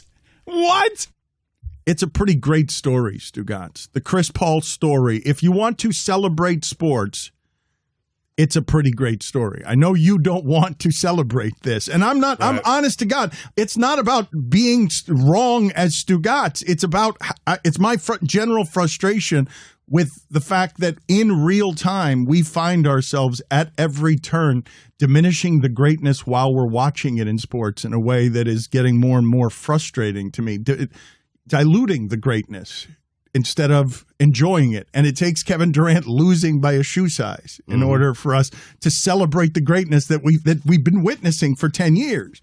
We've seen it in our lifetimes, Stugotz. LeBron James has now been more appreciated, but we spent an awful lot of time pooping on him. And you've spent an awful lot of time specifically pooping on Chris Paul. I haven't been pooping on Chris Paul. I'm stating facts, okay? People come on and they call him 5 greatest point guards of all time. No, the 5 greatest point guards of all time have all won NBA championships. That's all I said. I haven't pooped on Chris Paul. I mean, people are giving him too much credit. I'm just knocking them down a peg. That's all I'm doing, okay? I found the list, by the way. We'll get to your top 10 list in a second. I can't wait. The biggest story that there was in America yesterday, I think this was a surprise to everyone. I'm assuming it's a surprise to our next guest, even though she's the foremost authority on this issue. Nicki Egan has been reporting on Cosby since 2005. It's been hard to report on Cosby. We'll get into some of that with her in a second. Philadelphia Daily News first is where she did it. People Magazine after that. There have been great challenges in putting together this Chasing Cosby podcast of hers and her book, but it is thorough, the reporting here. And as I said, she is America's foremost authority on this subject over the last 15 years. Nicki Egan with us now. Thank you for joining us. I guess the first question I would ask you is how? I wish I could explain to you. I can explain to you how it happened, but I'm still trying to process why it happened because this decision makes no sense. What happened is Cosby appealed his conviction, and the Pennsylvania Supreme Court agreed to hear it on 2 issues. One, whether these other accusers who testified should have been allowed to testify, so-called 404B witnesses, and second, whether this press release that the DA issued in 2005 saying he wouldn't charge Cosby was also an immunity agreement. And that's why Cosby was so talkative during the deposition and made those incriminating statements that in turn were used against him in a court of law in his trials. I say it's puzzling because I watched the Supreme Court oral arguments in December, and first of all, they were so hostile and openly contemptuous of the prosecution, and it really surprised me. The Chief Justice even walked away from the camera at one point. This was all on YouTube, and it was COVID, so it was over, laptops and stuff. And his screen went dark for 10 minutes. No explanation, no anything. I mean, it was clear they were going to rule in Cosby's favor, but I didn't think it would be this issue. I thought it would be the other one. Do you know how rare it is for a prosecutor to make a secret agreement like this, guaranteeing someone no prison time because of the civil suit without consulting with a judge? Well, that's, and that goes to the core of what's going on here. This is highly unusual. I actually don't believe that this agreement was made in 2005. I think it's something they came up with when this case exploded again in the fall of 2014. Because I got that press release in 2005, and a press release is a press release is a press release. Castor's first assistant, Risa Furman, had no clue that that's what Castor said it was. And, Castor was on the stand testifying about this in 2016, and he said he told her, and he told her to tell Andrea's attorneys. She denies that. So there's zero proof that this is actually true. And what's even more shocking, too, is the remedy. I mean, you could see them ruling on this and then throwing it out, and he gets a new trial. But they ordered he could not be tried for a third time, and he is immediately released from prison. And I really think his wealth, power, and privilege came into play with the state Supreme Court in this case. It can't happen without those things, correct? What do you mean? Wealth, power, and privilege. This simply would not happen without those things. Right. I mean, he also had endless supplies of money. I think he was on lawyers 27 and 28. I might have the numbers wrong because every time he lost a motion, he would get new attorneys. And so this was his most recent batch of attorneys. And he spent, I don't know how much on it. And that's what's sad here is like the average criminal defendant who uses a public defender would not have gotten this type of treatment. And he can say all he wants about, what he thinks is the reason for his prosecution. That was not the case. He had 7 private criminal defense attorneys at his second trial. I mean, I don't know many defendants that can afford that. You have been reporting on this since 2005, Philadelphia Daily News, senior writer for People magazine. How surprised were you by what happened yesterday? What was your reaction? Because this fell out of the sky. As I said, I was expecting them to rule in his favor, but I thought it would be on the issue of the other women who testified, whether or not, these 404B witnesses, there were 5 other women who testified, and whether or not they should have been allowed to, because it's sort of an issue that hasn't been decided by. I thought the other issue was ridiculous, that this press release was an immunity agreement. I couldn't even believe they agreed to hear it. So I was completely shocked. And then the remedy, the remedy usually is you get a new trial. No, they forbade a new trial, a third trial, and they ordered him released immediately. It was just like the fix was in. Do you think, I don't know, you're a journalist here, so I suspect you've got to be objective here, but there are a number of things that were appalling, and the victory lap yesterday to me was deeply uncomfortable. Like this was difficult to watch. This was not him becoming innocent. It was just him becoming free. Exactly. And he's already, and it's funny because not funny, but after the mistrial in 2017, his spokesman, Andrew Wyatt, came out and said Cosby was going to do what was called the sexual assault tour, go around the country and, lecture to people how not to become, arrested like he was. There was such an outcry they canceled it. So yesterday I was saying, I bet he's going to do some kind of tour now. And sure enough, Andrew Wyatt said he's going to do a tour around the country. He's got a book and a documentary coming out. I mean, this rehabilitating of his image, I think, started a year ago when Camille, his wife, did an interview with ABC, which is his network of choice since 2005. I learned the phrase trading up in 2005, which is backing off one story to get a better one. That's what ABC did with Cosby. They didn't cover the allegations except for a pro-Cosby story, and then they got the first sit down with him. And they got an interview with him this morning on GMA. I was kind of predicting that too. And watch. The first thing he also does is he'll make a joke about drugging women's drinks. He did it at one of his appearances after Castor decided not to charge him in 2005. He did it in January 2015 after the scandal resurfaced again. He made a joke about drugging a woman's drink. So I think you're going to see that again too at one of his first public appearances. Nicki, I listened to your podcast, Chasing Cosby, when it came out last January, and there were some really harrowing stories in the podcast, and it has really stuck with me over the last year and a half since I listened to it. And I think that after the whole Me Too movement happened in 2018, Bill Cosby's incarceration was kind of seen as one of the only big legal wins, maybe the first big legal win in the wider context of that movement. So how disheartened do you think other survivors are feeling today? I think they're feeling very much so, because it's one thing if it's a fair process. If a jury had acquitted him, that's one thing. The people spoke, it happens. But that reeks of a backdoor deal. I mean, and just the ramifications of this, that a prosecutor doesn't have to, in Pennsylvania, a prosecutor is supposed to have a judge sign off on an immunity agreement. If this thing even existed, that didn't happen. And Bruce Castor testified that I'm the sovereign of Montgomery County, so I didn't have to get permission. So, this is exactly what protects people like Cosby from prosecution, these secret backdoor deals. And that's what's hard, because it takes an extraordinary amount of courage to come forward with an allegation against someone like Cosby.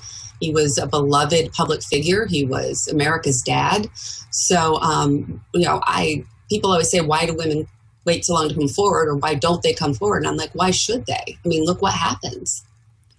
Nicki, he basically ended up in jail, at least in part, many years after some of these crimes or allegations were public, because it became resuscitated by Hannibal Buress as part of a comedy act, and then ended up in public opinion, and public opinion moved into a place where justice was served.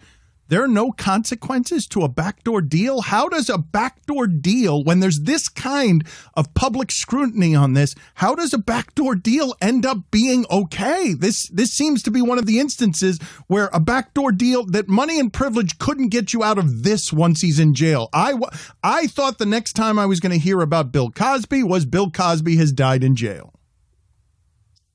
I mean, like I said, there was the Jerry Sandusky case in Pennsylvania, and he actually was appealed his sentence, and it took a few years, but he won his appeal. He got sentenced again. He got the same sentence he got the first time, and he stayed in jail. So if anything, I thought that's what was going to happen, or there would be a new trial. I mean, this, like I said, this thing just reeks of being some kind of fix. It makes no sense.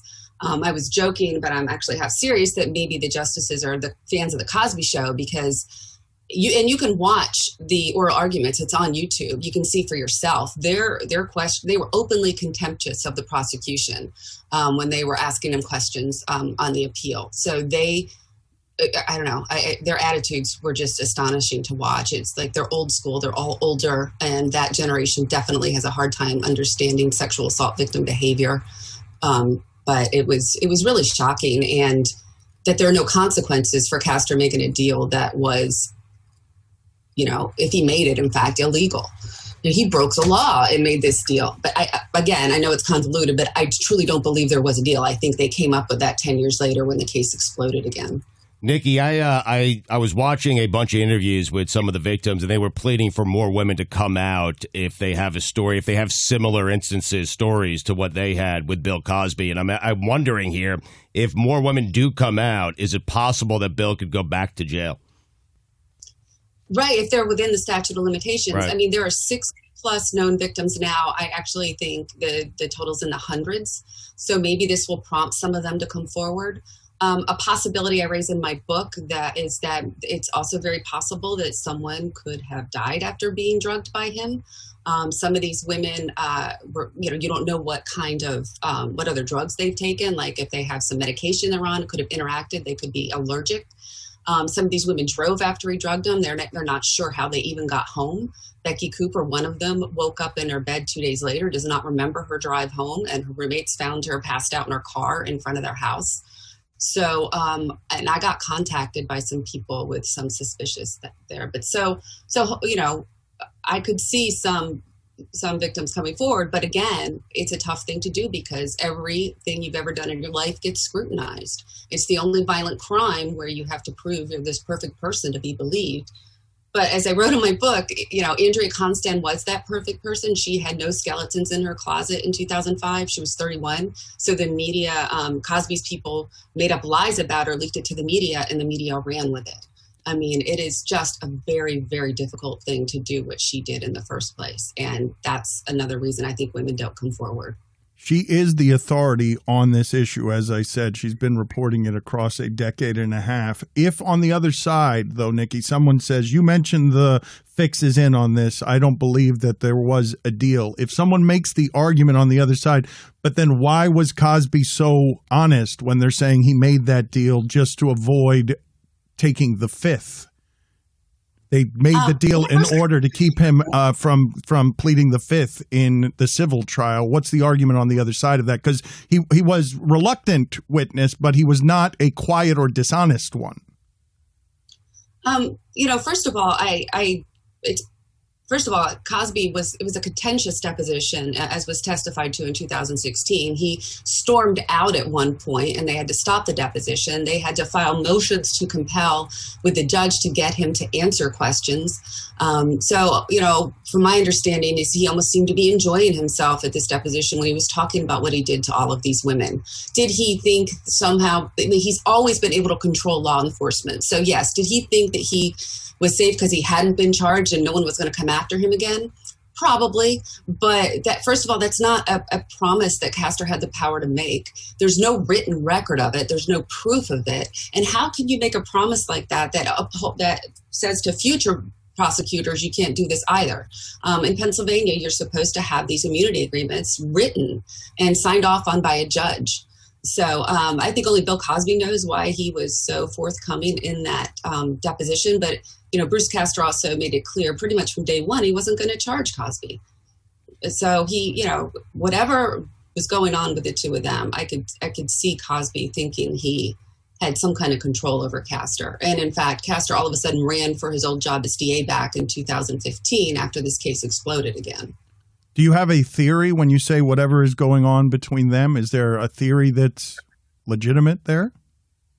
Well, I really always tried to dig into whether there was a personal connection there, even back in 2005. And I did find that he was Bruce Castor's father is also an attorney, and that Castor's father represented the owners of the house who sold that house to Cosby, and where this happened in Elkins Park, Pennsylvania. And he didn't disclose it to Andrea's attorneys. You're just supposed to disclose it. It's nothing wrong with it. But he didn't disclose it to Andrea's attorneys, but he did disclose it to Cosby's attorney. Walter Phillips Jr., who has since died, told me that. Oh, yeah, he told me about it. So that was just a glimmer that there was something else going on here, because I'd covered Bruce Castor for years. He loved high-profile cases. He loved getting his face on TV. He held press conferences at the drop of a hat about his cases, and he was just like radio silence about this for the first few days. And then the only press conference he did help was after they interviewed Cosby, and in it, it seemed very clear he wasn't going to be charging him.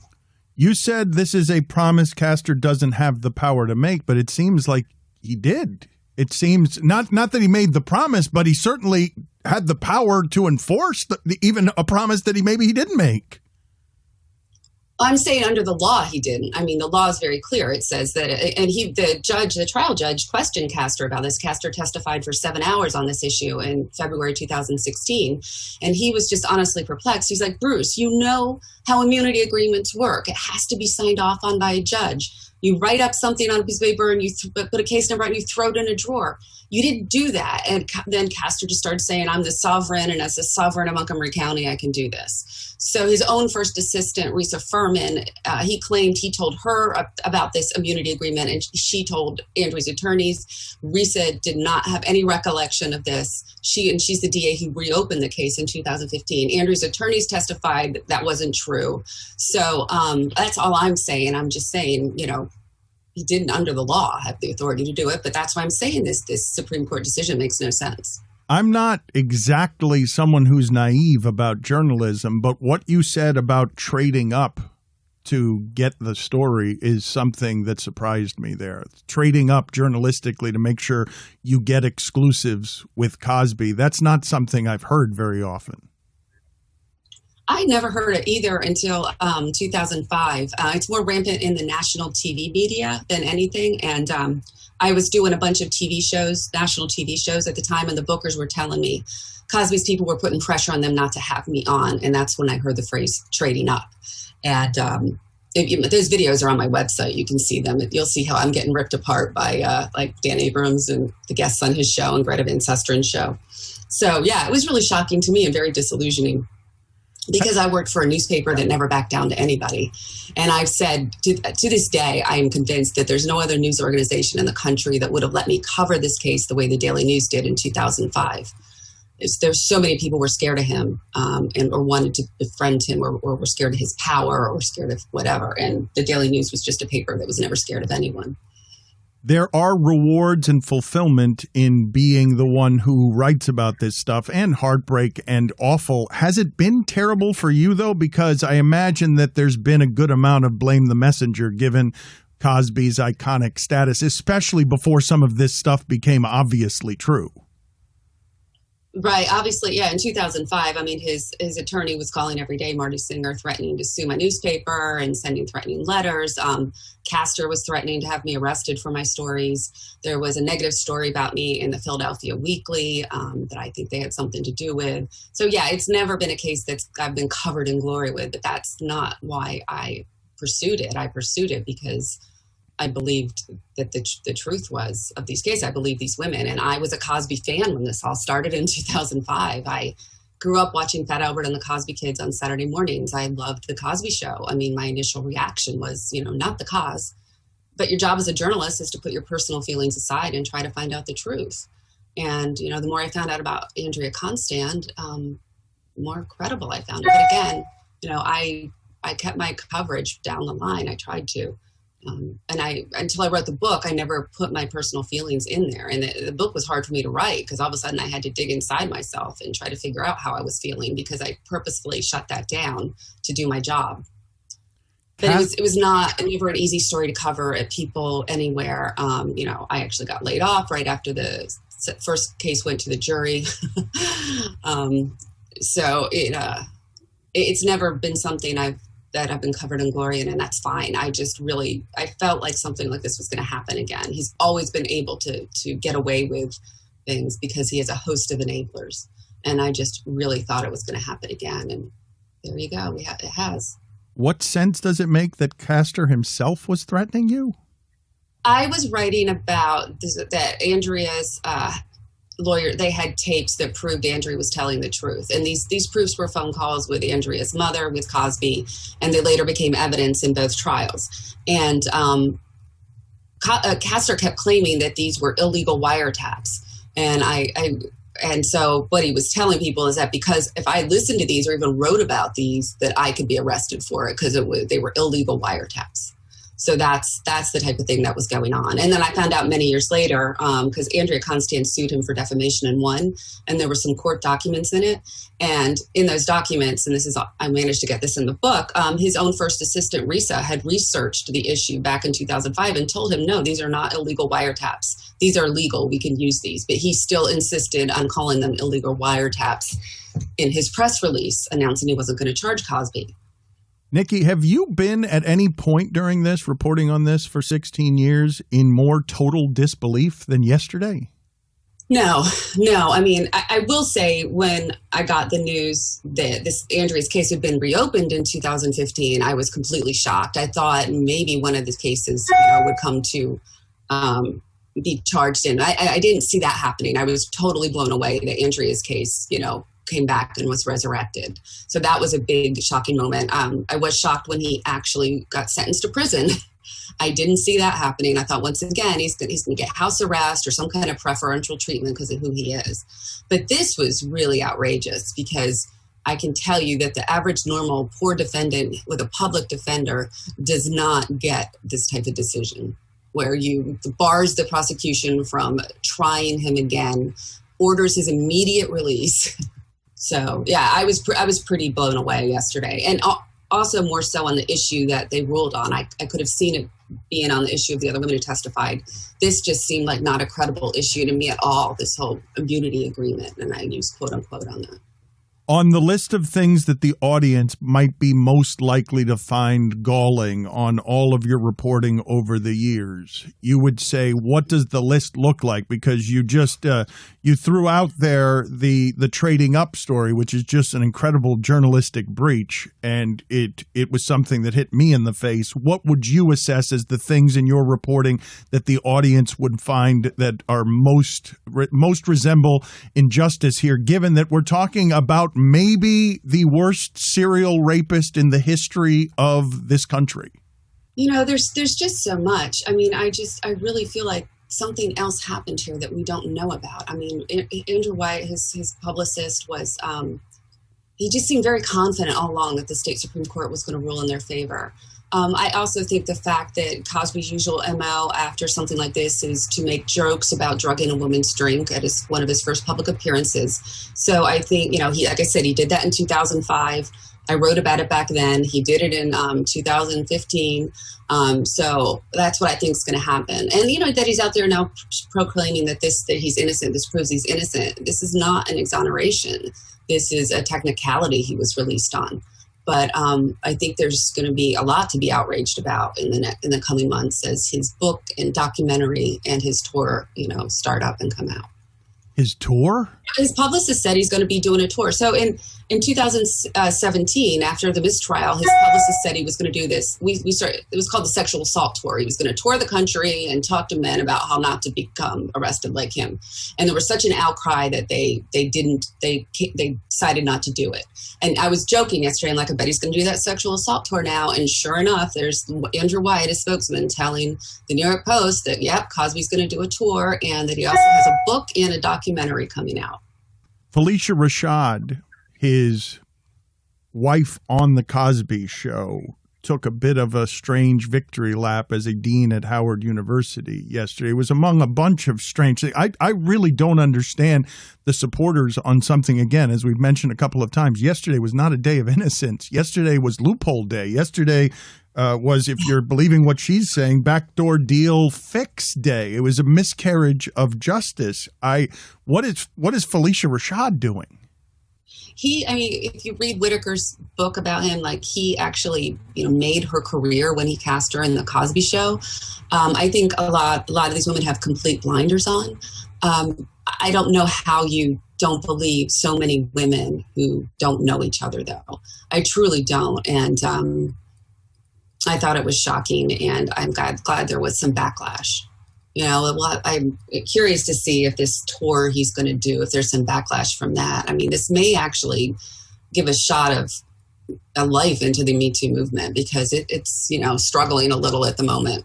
It may motivate more people just to do something because this really was outrageous. I'm stunned to hear you say he's going to be working again. Legitimately stunned. I thought, okay, the best case scenario is he gets his freedom, but not his freedom to make money. No, but I told you, I predicted it. I was half joking yesterday, but he's going to go on a tour. He's going to go do that sexual assault tour. And then, I'd heard there's a docuseries coming out in the fall. I'd heard that he was involved with, but now his rep just confirmed that there's a documentary. I knew it would happen. Camille Cosby does no media interviews, but of course he went to Cosby's network of choice, ABC, last summer and did her first media interview, and I started seeing the rehabbing of his image. So yes, he still has millions of supporters. You look at his social media, he has millions of followers.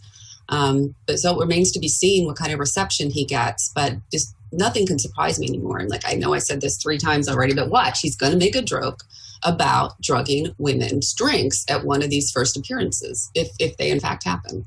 Nicki, I think you are being understated about what this has done to your life over the last 15 years. I'm not even talking about just having to fight these giant entities or being laid off or the difficulty in having a conviction of principle that fights for this stuff against things that are embedded systemically. I'm talking about the specifics of absorbing all of these women reaching out to you and talking to them and the energy and spirit of that. I think you're being understated about what a hellscape your life has been enduring all of this.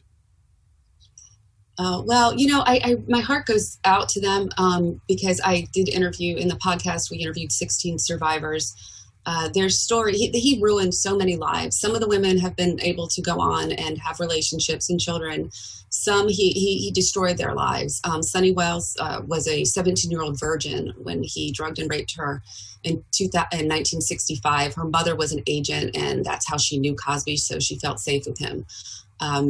What Cosby had a host of enablers. These modeling agencies were sending him several teen models a week to meet with him when he was filming the Cosby Show in Queens in the 1980s and the 1990s. So that's what outrages me and continues to. Law enforcement enabled him. They were just, Hollywood knew. Quincy Jones sent this text to one of the accusers after the scandal re-erupted in 2014 that said, I've been telling Bill for years to stop drugging women.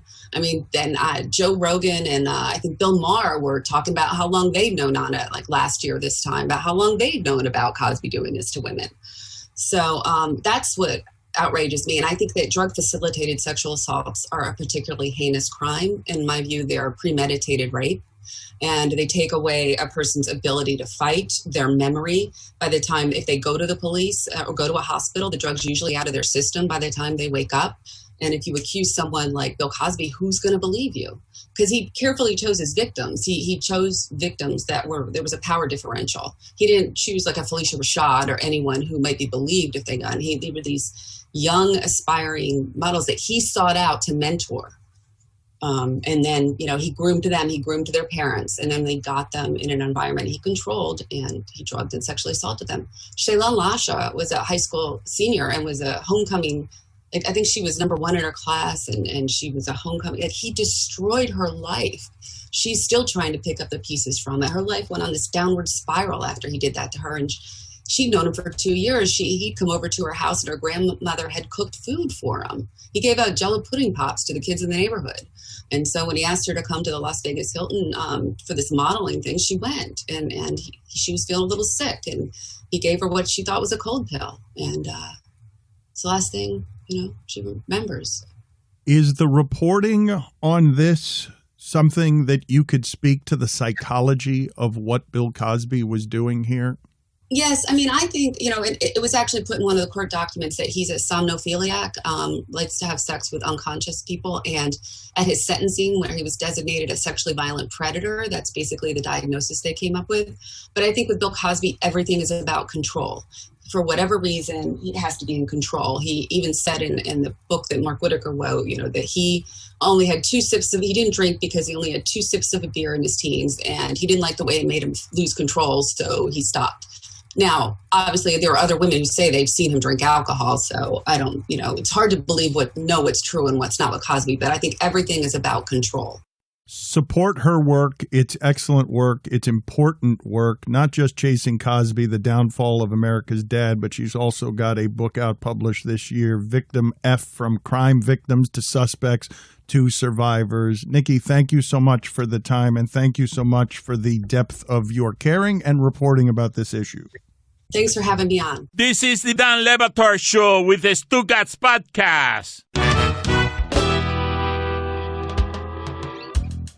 I wish people could see the gymnastics. He's Simone Biles that Stugotz is doing, trying to make sure that Chris Paul stays out of his top 10. It's just amazing to watch. He just flipped over a pommel horse and said something about fat lever. Like, let's do this. Are you ready for Stugotz's top 10 point guards? Not Chris Paul. No titles for fat. Yeah, number 10. Number 10 for Stugotz. Dennis Johnson. DJ, 3 titles with the Celtics. Casey Jones in the 80s had Larry Bird, Kevin McHale, Robert Parrish. Any point guard could have won with those teams. Number 9. I'm sure we're going to hear a lot of those point guards. Chris Paul would have definitely won with that team. Number 9. Chris Paul could win with those guys right now. Number 9. Number 9, Dan, is Jason Kidd.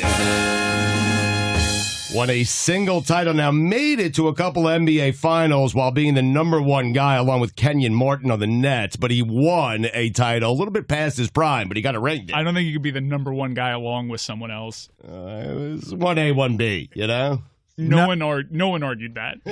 Not Kenyon Martin. Along with Kenyon Martin is not a thing that I'd heard. Was it Kerry Kittles? I mean, Kitty Cat? It wasn't Vince Carter. Number 8. Keith Van Horn either. Vinsanity. Number 8. Chauncey Billups. Mr. Big Shot. Need I say more? Number 7. I mean, so far, yeah. Walt Clyde Frazier. How about that? 2 NBA titles with the New York Knicks and probably, number 1 of my coolest point guards of all time. How about that? That's a totally different list. Number 6. Number 6, Coos. Oh, God. What do you mean? You know how many titles Bob Cousy won? Do you know how good of a player Bob Cousy was? You know how many black people he played? Number 5. Steph Curry. Some people question whether or not he's a point guard. Some say he's a shooting guard. I've called him a sideshow. I actually did that. But listen, 3 rings is 3 rings, Dan, and therefore he is number 5 on my list. Number 4 from Stugotz. Number 4 is the glove, Gary Payton. You just got done saying you didn't even remember his title with the Heat. I didn't, but now that he has one, I didn't have him at 4, but I just... he just rocketed up the charts this morning. I forgot about that title, and he is number 4. The glove is number 4 on my list. I think I had the same amount of NBA season shooting over 40% from the field as Bob Cousy does, by the way. Number 3, Stugotz. Number 3, Dan, and this is what a single ring can do for Chris Paul. Oscar Robertson. How about the big O? How about that? Well, they can't do that for Chris Paul because you said if he wins, he's only going to number 8 on your list. Where you I'll take out Chauncey? I'm not taking out Chauncey. You're going to have some difficult math to do. Number 2, Stugotz. Number 2, Isaiah Thomas. Zeke. And finally, number 1. I mean, this is obvious. It is Magic Johnson. You're physically rubbing your hands together. I'm excited. It's a top 10 point guard list. I mean, this is great. You combine that with Bobby Bonilla Day. What a great day today. You want to put together your top 10 coolest point guards list? I got to find that list. You got to find it. I'm sorry. I didn't mean to say put it together. I'm saying see if it's in one of your socks. Okay, well, you just want the coolest point guards of all time, right? Because Fat Lever might be on that list. Yes, I haven't checked it in a while. It's in the glove compartment of my car. All right, go and get it for us, please. Soon, we're going to welcome in Emily Kaplan because we've got a good amount of hockey to talk about and a good amount of bagels to talk about because this is an area of great expertise. She considers herself the foremost authority on bagels anywhere in North America, not just the United States, but the United States and Canada. So we'll have that conversation. And we've also got the Stanley Cup Finals. Montreal, I don't know why. How is that team what is happening there? Hot goalie, Dan. That's it. That's all it takes. Yep. It takes a hot goalie. Look at Roy. Roy, you seem despondent. Mark Bergevin should have been fired this season. That's my opinion. I hope Emily can agree with me. All right. And now I'll get a 5-year extension probably. Okay. Oh, my God. All right. Let's start there. Emily, do you agree with Roy's opinion? We'll get to that Chris Russo sound after Emily Kaplan. Do you agree with Roy Bellamy there? You know, Roy, I think you're just a salty Florida Panthers fan. That's what it sounds like to me. Your team got eliminated very early. They should have made it farther, and you're a little salty. No, honestly, the Canadians are a team that are ridiculous. They have no business being here. In the regular season, they had the lowest amount of points percentage of any team that made the playoffs. But it's more than just a hot goalie. They're actually really sound defensively. They get opportune scoring. And I do think they deserve to be here at this point because of the teams they've knocked out. Speaking of having no business being there, Kucherov. This is bullshit, Emily. Seriously. It's wild. And what's funny is that Gary Bettman was asked about this situation. And for anyone who doesn't know, this guy did not play the entire regular season one day. He had hip surgery on December 29th. And what really gets everyone in the NHL super upset about it is that why did he wait until December 29th to get that surgery and then all of a sudden magically be ready on day 1 of the Stanley Cup playoffs? Why didn't he get it in September, October, November? There was 2.5 months where he could have. But again, Gary Bettman was asked about it and saying okay, this LTIR situation is ridiculous. Why don't you have a salary cap in the playoffs? And Gary Bettman essentially rolled his eyes and gave all of his stats and said, this has been around since 2005. I've got no issue with it. And the truth is, if we're going to change it, it has to be in a CBA negotiation with the players, and they just signed a new CBA, so I don't think this situation's going away anytime soon. I have never seen this. A bunch of ocean waves just crashed into the corner of the studio, took Chris Cody away. Somebody I haven't seen in a long time who's been on sabbatical. I don't know where he's been. I imagine where he's been. Welcome back. I've been working on me, dude. Oh, a lot of chicken flautas in Del Mar watching the sunset, but I am back for Lord Stanley, dudes. How's everybody doing? It's good to see you again here in that wetsuit. How are you doing? I mean, still talking to some people, still working some things out, but nothing purifies a soul like the waters of Malibu, my dudes. And Emily, number 1, huge fan, love watching ATH, but the Habs, Los Habitantes, dude, what are they doing? They picked an odd time to play their dumbest hockey of the season. Woogity, woogity, woogity. I don't know. I got nothing. I got nothing. I'm not topping woogity, woogity, woogity, dude.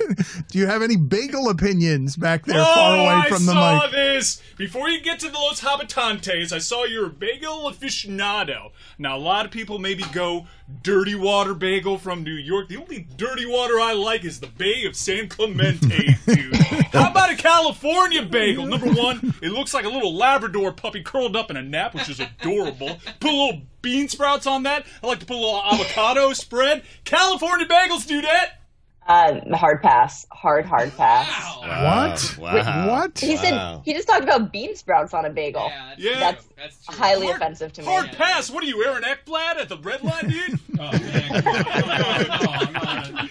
Bad memories. You Al McGinnis?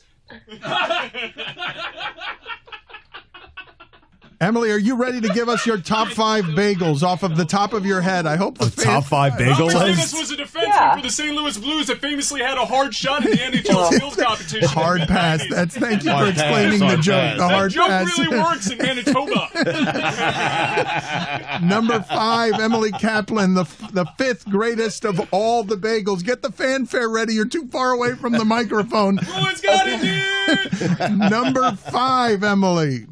My number 5 would be poppy seed. Good answer. Good answer, Underrated. indeed. Yes. That's a surprisingly plain one. Number 4. Yeah. Number 4, I go cinnamon raisin. Sometimes people like a little sweetness. It can rock. It can be good. You got to get the right smear, but it can be good.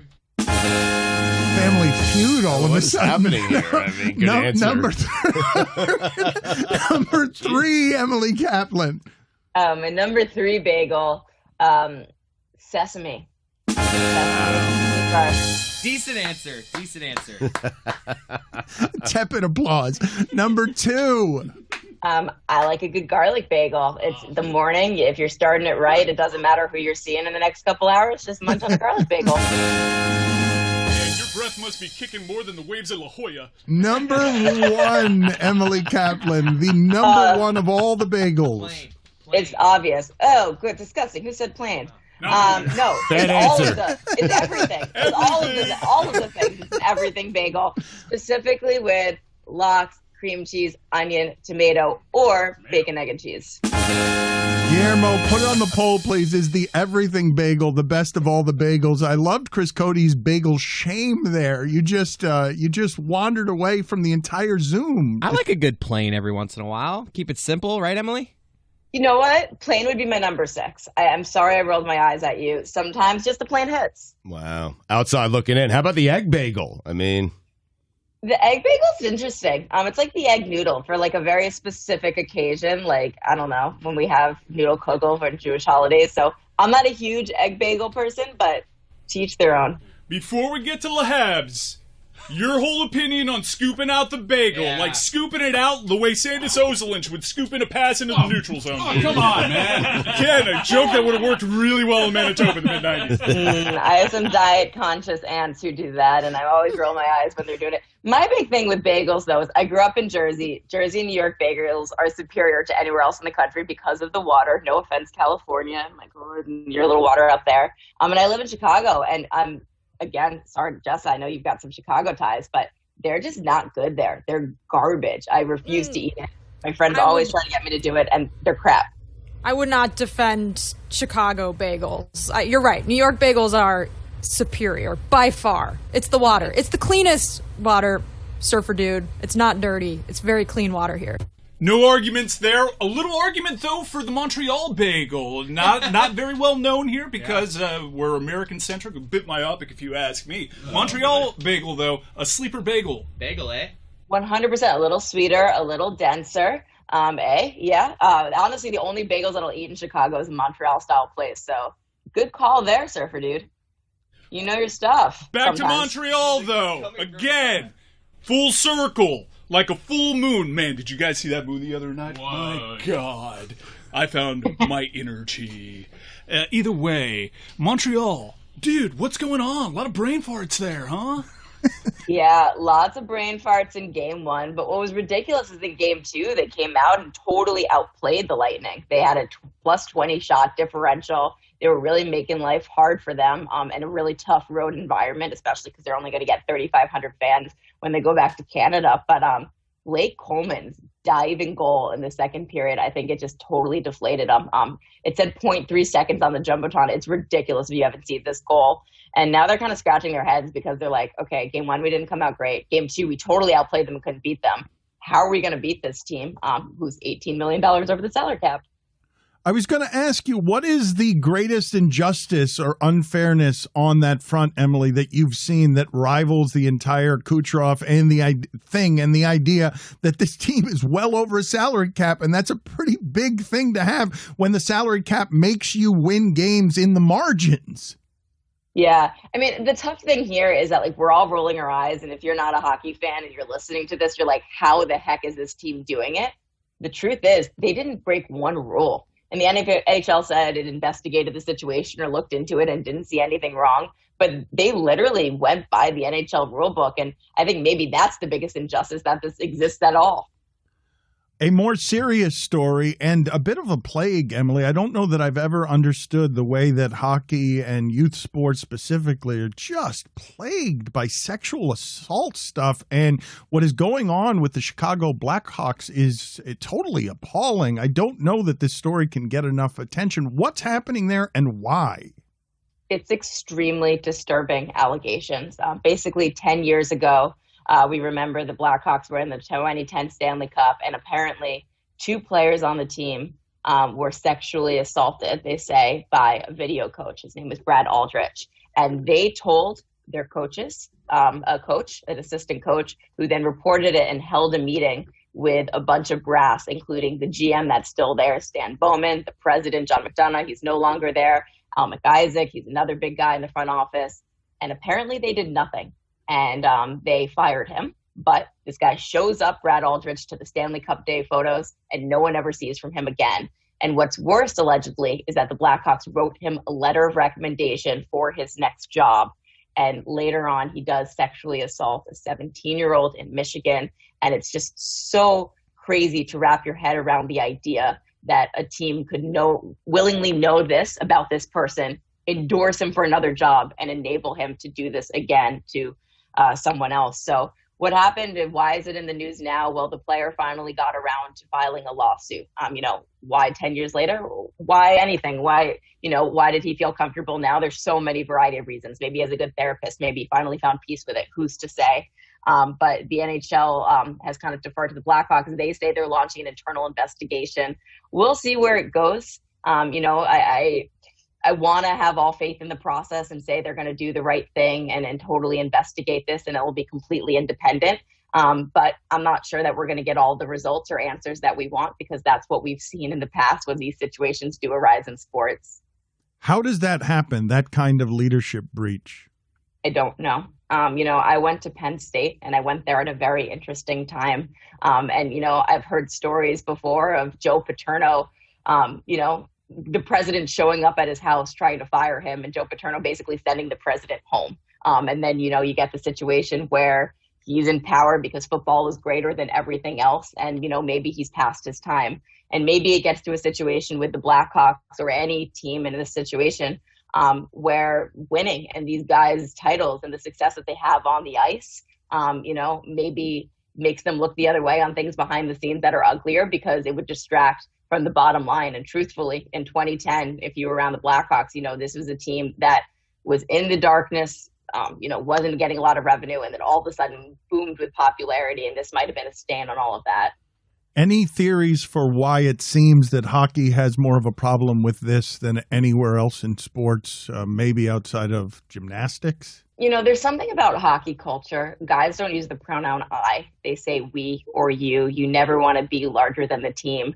And so maybe, there is something where people don't speak up or advocate for themselves. I don't want to speculate on this specific situation, but that's something that I did notice in hockey culture. And maybe people don't come forward, maybe at the first sign of something coming bad because, again, they don't want to make the story about themselves because it's such inherently a team sport. I mean, think about it. The star player in hockey only plays, what, a third of the game, a half of a game if it's a defenseman.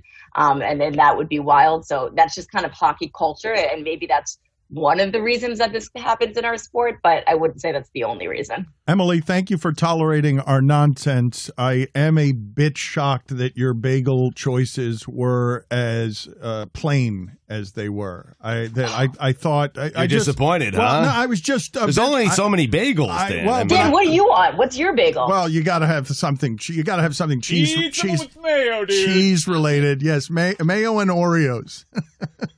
Okay, bye. This was a great show. See you guys later.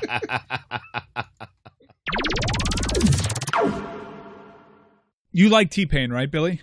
Is it because the Masked Singer? Yeah, he's a charmer. The voice of our generation, some say. There is a show on Netflix called This Is Pop, which actually like combines all the best parts of like the VH1 specials. Have you seen it? Damn Usher. Oh, you saw the T-Pain. Yeah, the T-Pain episode. It makes you feel for T-Pain. It leads off with this story of Usher on an airplane, Billy. You can tell the audience about it. Usher tried to, ruin T-Pain. He tried to end his career based on the clip that I saw. I haven't seen the full episode yet, but that's the gist of it. This Usher was a hater. He didn't like that T-Pain was getting attention, so he decided to pull him back on a plane and say, you know what, you ruined music. And he tried to break him mentally. And he sent him into a depression for 4 years. And it's shameful. It was a weird way of Usher to go about it because T-Pain had mentioned they were friends that just so happened to be on a plane together. And Usher asked someone, a steward, to usher T-Pain to some other portion of the airplane just so Usher can whisper to him, you know you ruined music, right? And that naturally stayed with T-Pain. What kind of flight was this, by the way, where you just have people having secret meetings in the middle of the plane? Because like I've been on planes and whenever people are kind of like secretly congregating, I'm like, someone should look into this. Yeah, but I guess if you're on the plane and it's T-Pain and Usher secretly congregating, you're like, they're allowed some eccentricities. I heard that it was a flight to the BET Awards, so I think it was a chartered flight that they both were on. I don't think they both happened to be on a Southwest flight to LA together. Yeah, I had them on Spirit, just cross-country, in the first of 3 stops, so you're probably right. It was Well, now I'm wondering if Usher just invited him on the plane to corner him and do this. It is an extraordinarily mean thing to do. Yeah, no shit. Tell him you've ruined music. The entire episode, it's actually a pretty good, light, but informative series. At episode 3, it kind of changes its identity and all of a sudden decides it wants to have a narrator. But I guess it's because different filmmakers tackle different subjects. It's really well done. And episode 2 centers around T-Pain and the auto-tune phenomenon and how it was this closely guarded secret. And that's what Usher was sort of getting to. Like, you made this so transparent, and now so many people. There's a really funny line where the inventor of auto-tune was told by a producer, he's like, man, thank God for you, because before I had to go out and find good singers. Now I just need to find beautiful people. Which is part of why the accusation of ruining music rings true a bit, because that has happened some to music. No, it hasn't. Music's doing just fine, okay? Music had one of its best years ever. More songs than ever. You know what I mean? Wait, no, I have no idea. What do you mean? You leak confidence the second you open your mouth. I'm just saying, More you know, songs ever. Usher owes all of us an apology, because guess what happened after that conversation? What's Music that, Billy? continued and it's doing just fine. Biggest year ever for music last year. The only thing Usher accomplished... Look it up. I don't think it's right. It was like the biggest year for The Weeknd. I think The Weeknd just hogged everything, but all Usher really accomplished by pulling T-Pain aside was ruining T-Pain. The poor guy. He seems to have a good attitude about everything. I don't want to know what T-Pain in Darkness was like. Well, now he seems to have a good attitude. 4 years seems like it was crawling through some sewage. Were you a little upset, Billy, because they attributed his comeback to the Tiny Desk series that NPR did, and there was no mention of his star turn in The Masked Singer? It's just one of those things. No one wants to give The Masked Singer credit for what it's done. It changed America. It changed the world, really. I mean, look at all the things. It changed the way we do reality television. There's the new Masked Singer dating show, whatever that's called, Wild Animals or whatever that thing is called. Wild Beast? Yeah, that's very unsettling. The trailer seems quite weird. It seems incredible. What do you mean? It's really the way we should do everything, should we not? It's the way elections should happen. I think we've had this conversation already. That's how political elections should happen. You go out there in a costume, you just say what it is that you believe, you give your ideas, no face, no R's or D's next to people's names. You just say what you're going to do. And then people are like, you know what? I believe in this. This is who I'm going to vote for. And there's not all these games and these judgments. We're voting for ideas and beliefs and I love principles. that idea. I love political. You're voting for a panda bear? Yes, I love the idea of political debates. You can't give someone a cuter costume than someone else, so everyone has to be wearing horses' heads. Or burlap sacks, just a bunch of burlap sacks debating. I mean, that wouldn't be as entertaining. I think we have to do like animals, right? Yeah, well, because the effects are really startling how good they are in this Wild Beast show. You would agree, Billy, that the political debates have to be with everyone wearing the same costumes, though, because you can't have someone have an advantage because they're better at costume design. 100%. Everybody has to wear the same costume and everyone has to be the same height. I saw this thing. I don't know if it's real or not because the internet tricks me too. I saw this thing where it said same height party, right? Where they basically had everybody wearing pumps that would make them the same height. So like, let's say the height is, let's say 6'3", right? So if you're 6'1", you have pumps that lift you up 2 inches. But if you're 5'3", you have 1 foot pump so that everybody is the exact same height looking at each other. That's what the debates need as well. We're on the Netflix topic. And also, I found it funny on the This Is Pop thing that with Netflix, you're never quite sure how hard it is to clear certain song rights. And I found it kind of amazing, all the songs that they cleared. But specifically, they're talking about how Jennifer Lopez was using it, and J-Lo and her team were like, no, we're not clearing that song. So you can't use her as an example for someone that is a bad singer and leans on auto-tune. I found that curious, but I've been watching a lot of Netflix lately, and I was out of town, so I finally came around on this really ambitious Bo Burnham. Can you call it? It's part stand-up special, part musical special, part mental health breakdown. It is a Inside. comedy special that takes you deep inside the darkness of the creative process, but it's billed as a comedy special. Deep inside the creative process during the pandemic, specifically, because it all happens within one room. It's one person curating, writing the music, writing the jokes, directing it, producing it, even in charge of the lighting, which the lighting was actually quite startling, how great it was. I found this to be obviously brilliant just because the scope of, when you mention it's all in one room, scope is a funny word to use there, but it is so crazy how hard it was to produce this one thing by Bo Burnham, and it's a star-making turn who... Now he's going to be playing Larry Bird in this upcoming Showtime series. Well, he was already a star, right? He just wasn't a star in the conventional ways. He was a YouTube star. One of the biggest, I mean, maybe the biggest, Bieber's the biggest, but maybe second. I agree with Mike. I watched it, and the whole time I was like, wow, this is really just different, interesting, and good. There was a little skeptical Billy at the very end when it's over and the credits roll, and there's like a bunch of people that appeared to work on this thing, and he's sitting there the whole time telling me that he worked on it all by himself. So that part I was like a little bit. I didn't care. Did you care that it's real? Because I'm not going to a comedy special expecting truth. I don't care whether it's true or not. But he was selling it like this was genuinely eating at him. But this is why first of all, he's had mental health stuff. He has panic attacks, and you wouldn't be able to tell on stage, but he left comedy for a while. For 5 years. I didn't care whether it was real or not. I thought he captured the time. The pandemic loneliness time of how hard it must be to make. And that is a criticism I read in Slate. It's the only criticism I've seen because this has been universally applauded, that it might not be real, that this was in his guest house behind his house, that he has a girlfriend and that he has a normal life. But I thought as art, he captured the idea of a lonely creative process during this time. And I didn't care whether it was real or not. Part of that started creeping in while I was watching it. Is this really who he is, or is this a projection of someone like this? Like this is an avatar for something, the way that Father John Misty is an avatar, like he writes through a character as opposed to Josh Tillman, which I found it really heavily influenced by Father John Misty from the way that he invoked applause while talking about something depressing in music. Like it's Father John Misty all the way, but I would put it in a museum as this is art that describes a time. Yeah. Like there's several movies like Saturday Night Fever. Oh, you put that movie describes a time, right? The disco era.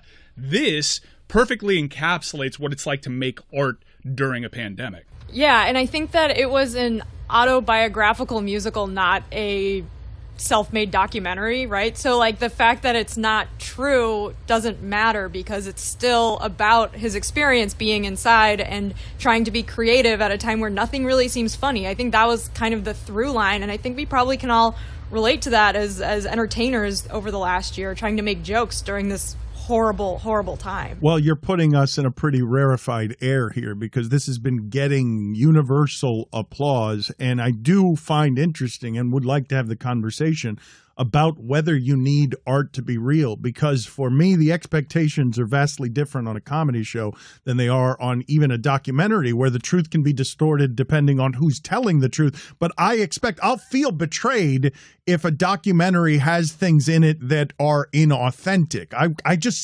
I never expect my comedians to be telling the truth. I don't understand that standard. We apply that to wrestling too. Well, it's fake, as if Pulp Fiction doesn't feel real at the time while you're watching it, but it's a movie. It was written. These are performances. Stand-up comedy, when you go see a stand-up comedian, say the Comedy Store, and it's Mark Maron, as much as you want to believe it's Mark Maron's real life, it's just an amplification. These are routines. The fact that it's fake doesn't change it for me. If anything, it makes him more impressive that he's able to invoke these true emotions. I found it really hard to watch that, just generally, but I also found it really hard to watch it and criticize it because it did transport me as just watching the degree of difficulty on it. It wasn't, as clever as he is, I don't think he was as clever as the music is actually good, which is a difficult one to pull off when you're by yourself. He was making consistently catchy songs, sitting there while descending into the darkness of the creative process, the loneliness, and his own mental illness. And I would also say to Mike's point, like, I don't think any documentary that you watch is fully the truth, right? Because every filmmaker brings their own set of bias and knowledge into anything that they create. So you can't, like,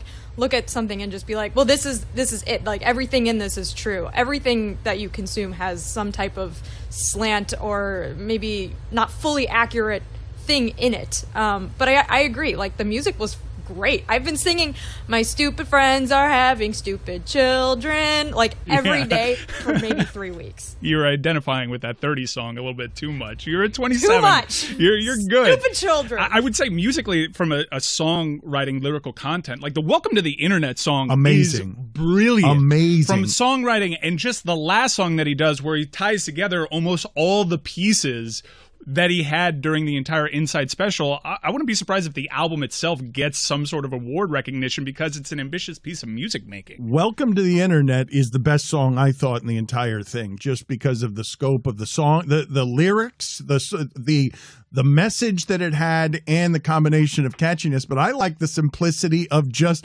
Jeff Bezos. Congratulations, you did it. Jeffrey Bezos, you did it. You don't even know what you don't need an explanation. No, but I do know. I do know. I know exactly what he means. You did do it. You can because he's a central figure to a pandemic. You can't talk about the pandemic without, you did it. CEO, entrepreneur, stealing other people, having sex with other people's wives. You did it. But he didn't even say any of that. It was he did. In Jeffrey Bezos 1. Remember, there were 2 Bezos songs. Now all my stupid friends are having stupid children. Billy, Roy. Hey. Thank you for not calling Juliet one of the stupid children in this segment. Anyways, you already have a child. Cut her off. Yeah. I stopped myself though. It was we were getting close. White woman's Instagram made me think of Charlotte Wilder's toast start. Oh my god, that is the funniest thing I've ever heard. That's so. White woman's Instagram. I was like, yeah, I love pumpkins. So I'm not ashamed. I'm gonna post so many tiny pumpkins in October. Love a tiny pumpkin. Nothing better than a good tiny pumpkin.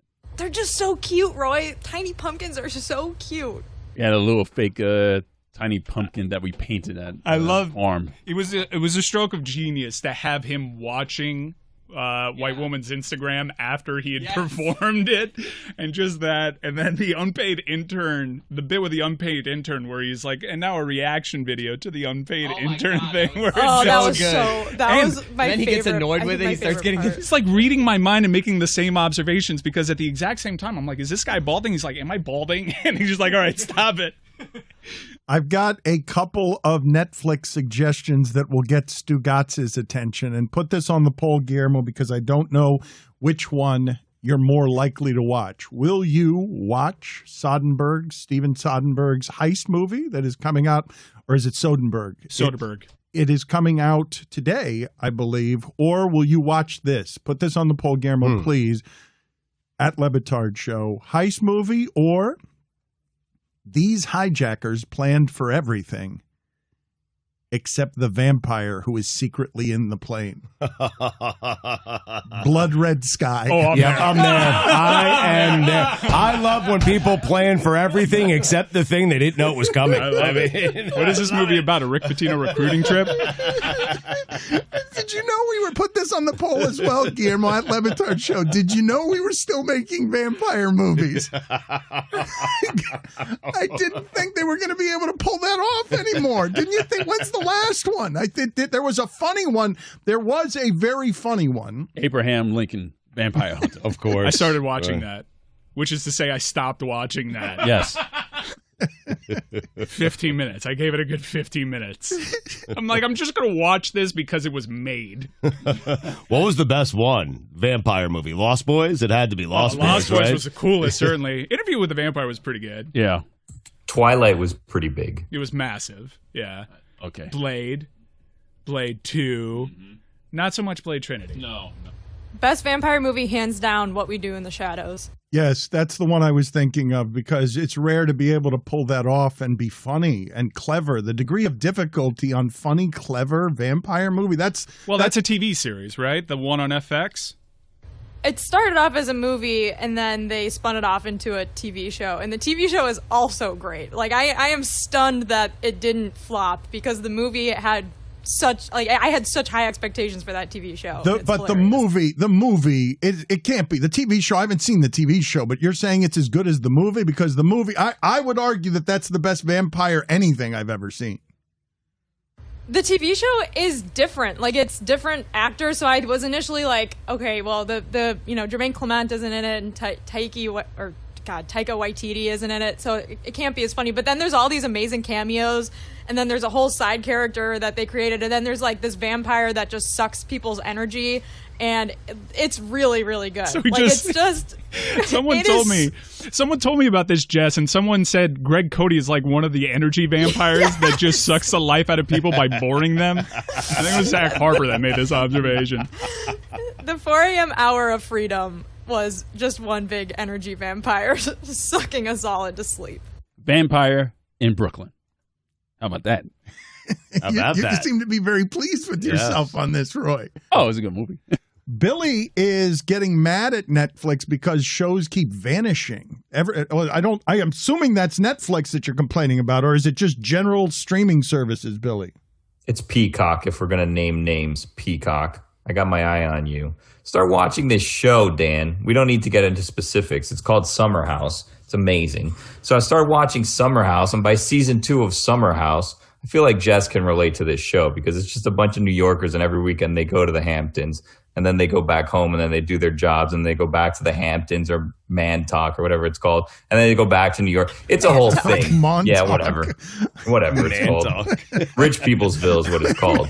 So they go to Richiesville, and I'm in season 2 of this, and then it just disappears because it became July. What the hell? I should have some sort of ability to finish the season that I'm in before it just vanishes before my very eyes. And I can't track it down anywhere somewhere. I can go to season 4 and season 5, but I haven't finished season 2. I need to know what's going to go on with Carl. I haven't figured that out yet. And then I need to know what happens in season 3. And I'm not getting any of these answers. And then I start looking things up and I find out that Lauren leaves after season 2.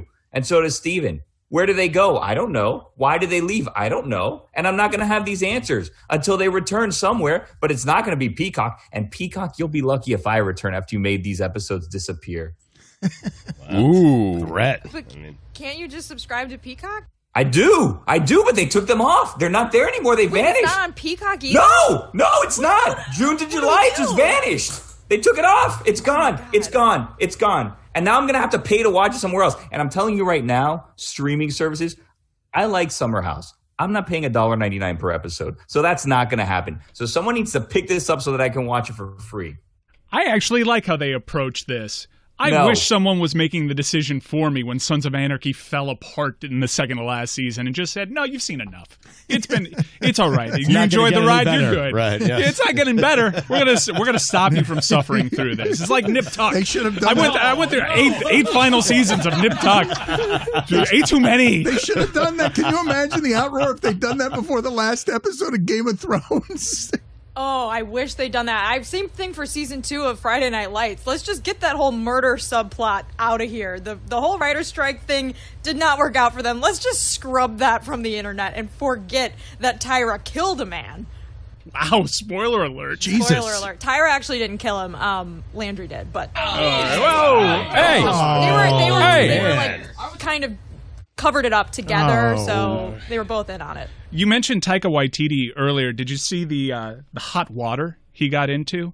Did anybody see this? So Taika Waititi is often viewed as, oh, this guy's cool. He's relaxed. He's himself. He makes cool movies. He puts himself in the movies. Really charming fellow, Taika Waititi. He's dating Rita Ora, who is more known across the pond. She's done some acting, more known for her singing. There was this triple kiss that was... I saw that. It got a lot of attention. Taika Waititi is kissing who I believe he's dating Rita Ora, and Tessa Thompson, who I think dated Janelle Monáe. She was in the Creed movies. She's in Thor movies. And he was reprimanded because this triple kiss came out. And I don't think so much like, oh, that's Disney taking the family angle on this. This was at the Australian Open, correct? They were pictured on a balcony. I think they were seen at the Australian Open, but I think Disney got involved, if I were to guess, because Tessa works for Taika Waititi. It seems extra inappropriate if it's a director, given everything that's going on in Hollywood and where we are right now. I think that's why. It's not because Taika is just being this playboy and he and his girlfriend have a different type of relationship. I think that's why they cracked down on it.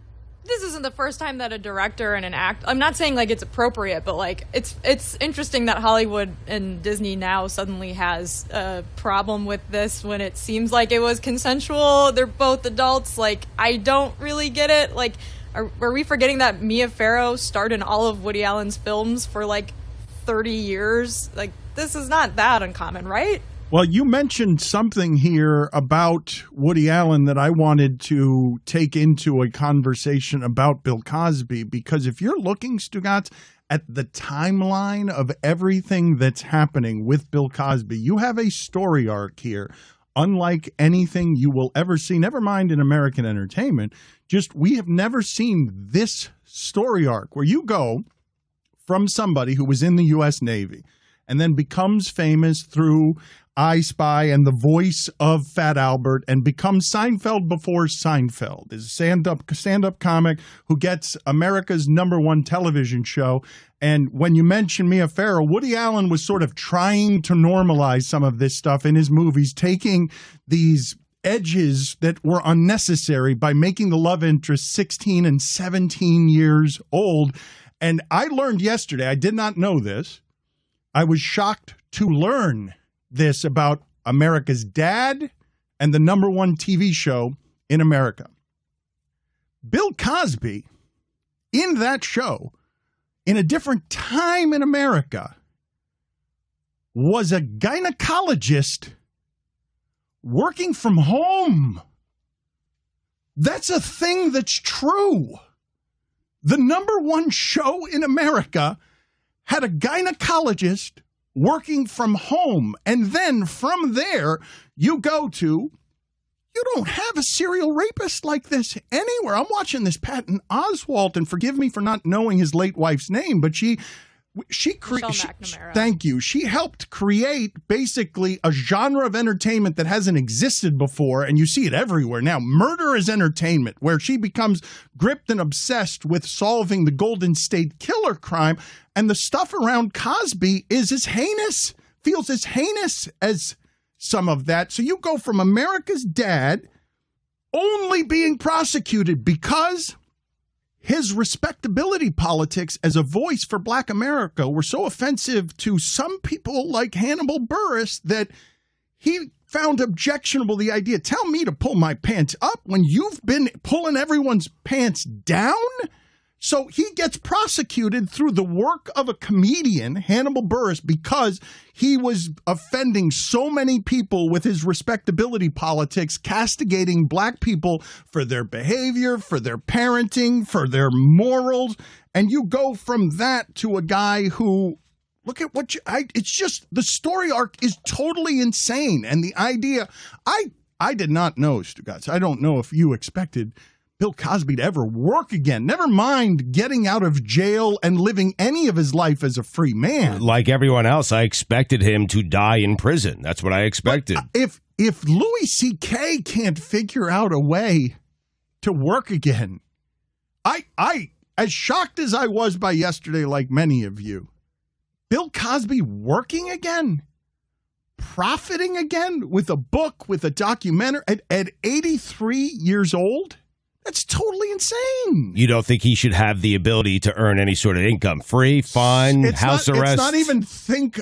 Never mind whether I think. I don't think he should be out of jail. I don't think he should be out of jail on a technicality. I don't think, as I said already on the show today, that yesterday had anything to do about innocence. It had to do with a failure of the legal system. But For Cosby, it did, though. I mean, he was taking a victory lap, and it was disgusting to watch. Not just him, his attorneys, all of it was just deeply uncomfortable, but it's a huge leap to, wait a minute, now he's going to be able to resurrect his career at 83 years old? I don't think that there has been a more shocking thing said on this show this year than the authority on this matter when it comes to 15 years of reporting, telling us that the combination of he is now free combined with he's going to be able to profit again. Stugotz, O.J. Simpson can't profit. Like, you're talking about what we're witnessing right now is maybe he can't publicly profit because the Goldmans are going to try to take all the money. Exactly. He would if he could. He's still at golf courses, so he obviously has money. You are talking about a serial rapist here that doesn't have a lot of precedent in the history of rape, given that the 59 women who have come forward simply cannot be, Stugotz. Mathematically, probably, in terms of probabilities, they simply cannot be the only women that he did this to. And 59 is plenty bad enough. Dan, I tweeted about this yesterday, and I had a number of people that I immediately blocked that were saying that he's innocent and et cetera, et cetera. Like, there is a market out there for Bill Cosby still. If you're any woman online who has ever talked about him, or any of the other various sexual predators in comedy and in Hollywood, people defend them. They're still going to defend him, and this is even more fuel for them to defend him now that he's not in jail. I mean, he's not O.J. Simpson. You made that comparison. Jess is right. There's a market, and there is a side that still believes in Bill Cosby, would still purchase a book written by Bill Cosby, would still take his version of the events that went down. The interview that we did on today's show says that someone may have died because of the drugs that he was using to do this. And the stories are too similar for this to not to be true. This is not even the stuff that surrounded Michael Jackson. This is too many people giving the same details for anything here to resemble innocence in any way. You think there's going to be a venue that takes him? Because I think there's always going to be a venue that takes Bill Cosby. Louis C.K., not that it's the same, but it's adjacent to it, right? He's still touring, and it's actually perfect if you still want to enjoy somebody's art because you tuck in, no one's going to publicize these shows. You're not going to see the stand-up special on Louis C.K., but you can go still enjoy the art. Do you think there's going to be venues that take Bill Cosby? I have no idea because given that today I'm not only surprised by the news that he is free, but I simply assumed, as a matter of fact, I simply assumed he wasn't going to be able to work again. That there was almost some solace in the understanding, okay, this is obviously and clearly a miscarriage of justice, what has happened here. But there is some solace, in, however diluted it is, not for the victims, I'm sure, in, well, at least he won't be able to resume his career at 83. Right, you're sick to your stomach because he got out of prison, because he can merely go home. And now he has the ability to profit. Like, yeah, that's going to make a lot of people feel even worse than they already felt. Yeah, and also, like, I think I mentioned Woody Allen, and then you mentioned Woody Allen. Woody Allen's autobiography was published a year ago. And after decades of this credible sexual assault by his daughter Dylan Farrow has been widely publicized. Like, it's not surprising to me at all, really. We don't have to do comparison shopping on crimes because all of it is awful. But 59 women with the same story, 59, is different than what was happening in Woody Allen's home, just in numbers of lives ruined and destroyed. I understand what you're saying in terms of like the sheer number of accusers being different, but I think that like the important denominator, the common factor here is that Bill Cosby and Woody Allen are both extremely wealthy, well-connected men who are powerful and can handle or can hire high-profile PR and attorneys and marketing and can like rehab their image. And that's what Woody Allen has done since the 90s is he's just constantly rehabbed his image and spun the story. And that's what Bill Cosby, I'm sure, is doing now. I'd like to explore something with you because it's easy to cut off a movie star. Kevin Spacey's not going to get a big studio behind him. At least it's safe to assume that, right? You can even cut off stand-up comedians because, I experienced that art. It made me feel good at the time. Let's talk about music, though, because that emotion no one can take away from you. And it seems as though you can have a past that's a little questionable and still be able to survive it because those music endures in a way that the other examples of art don't. Like Michael Jackson, he hasn't been canceled because it's hard to cancel Michael Jackson because those songs are fire. David Bowie, if I dig too much into David Bowie, I'm not going to find something I like, right? Prince, same way. If you go to music, you ever been in your car and a song comes on and you're like, oh, man, I love that song. And then you're like, she's just 16 years old. And you're like, oh, my God, how did I like this song? Depeche Mode. I love Depeche Mode. Question of Time. You're only 15 and you look good. There are so many things. Gary Glitter's song is being used in Joker. Why? The song slaps. You're still playing it in arenas. Gary Glitter is a convicted pedophile.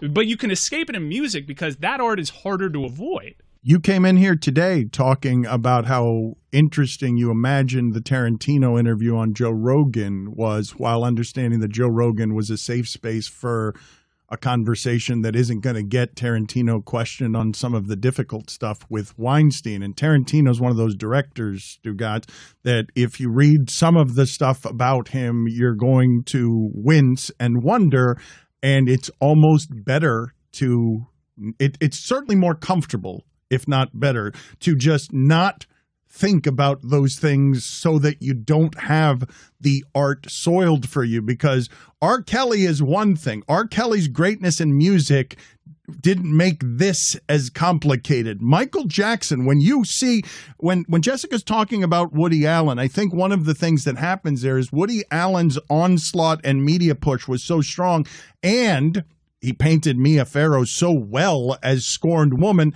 that it did become nebulous until you're watching the HBO documentary and they're hitting you with so many factual perspectives that show you something that feels indisputable. It takes away the nebulous. I still hear plenty of people defending Michael Jackson when you watch some of the things about Michael Jackson, you're like, I don't know how this can possibly be defended, but the allegiance to the feeling that the music gave you and the height of the art make it really hard to separate art and artist. But you love the music. That's what you fell in love with. You didn't fall in love with the person. I think with Bill Cosby, you actually believed in the person. You fell in love with America's dad, right? A lot of people did. To your point, though, I fell in love with Quentin Tarantino's movies. I kind of want to avoid what Quentin Tarantino's real life has been up until this point. I kind of want to avoid what it is now. To me, the less I know about Quentin Tarantino, the better. And I'm almost ashamed to admit that publicly, because what uncomfortable truth are you trying to avoid here, Mike? Because selfishly, I want to hang on to my art. I don't want to know anything about his relationship with Harvey Weinstein. I don't. Because he owes his entire career to Weinstein being able to make his movies and their close relationship. I'm like, la, la, la, la, la. It's a privilege to be able to separate the art from the artist.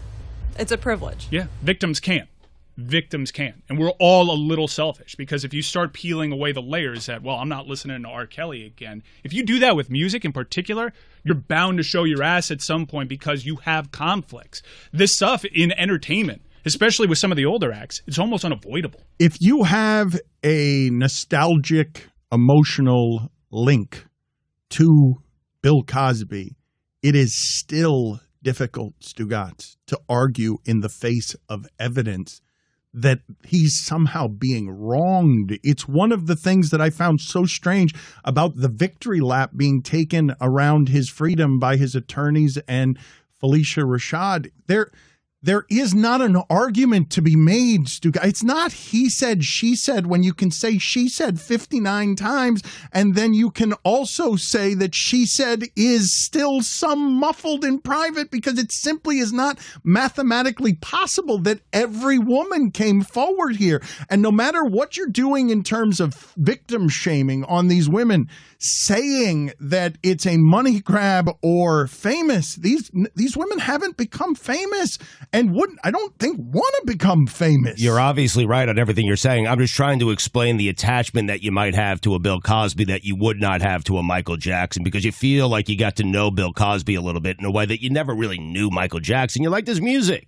You didn't know him. You felt like you knew Bill Cosby. You think there's a difference between those two people in the way that people feel like they might have known I think them? there's an attachment that people have to Bill Cosby that perhaps they don't have to Michael Jackson or Aroldis Chapman, who a lot of Cub fans rooted for, who had stuff in his past because winning the World Series made Cub fans feel good. I think there's just an attachment that people had to that particular person. Yes. Number one television show in America, number one musical artist in our time, somebody can argue. I'm not making a whole lot of distinctions there, although you're right that Bill Cosby gave off in the pudding pop commercials and the respectability politics, he gave off image stuff that Michael Jackson didn't have, because we always knew that talent was birthed somewhere from weirdness. But I simply don't understand. I don't understand how people would fill a venue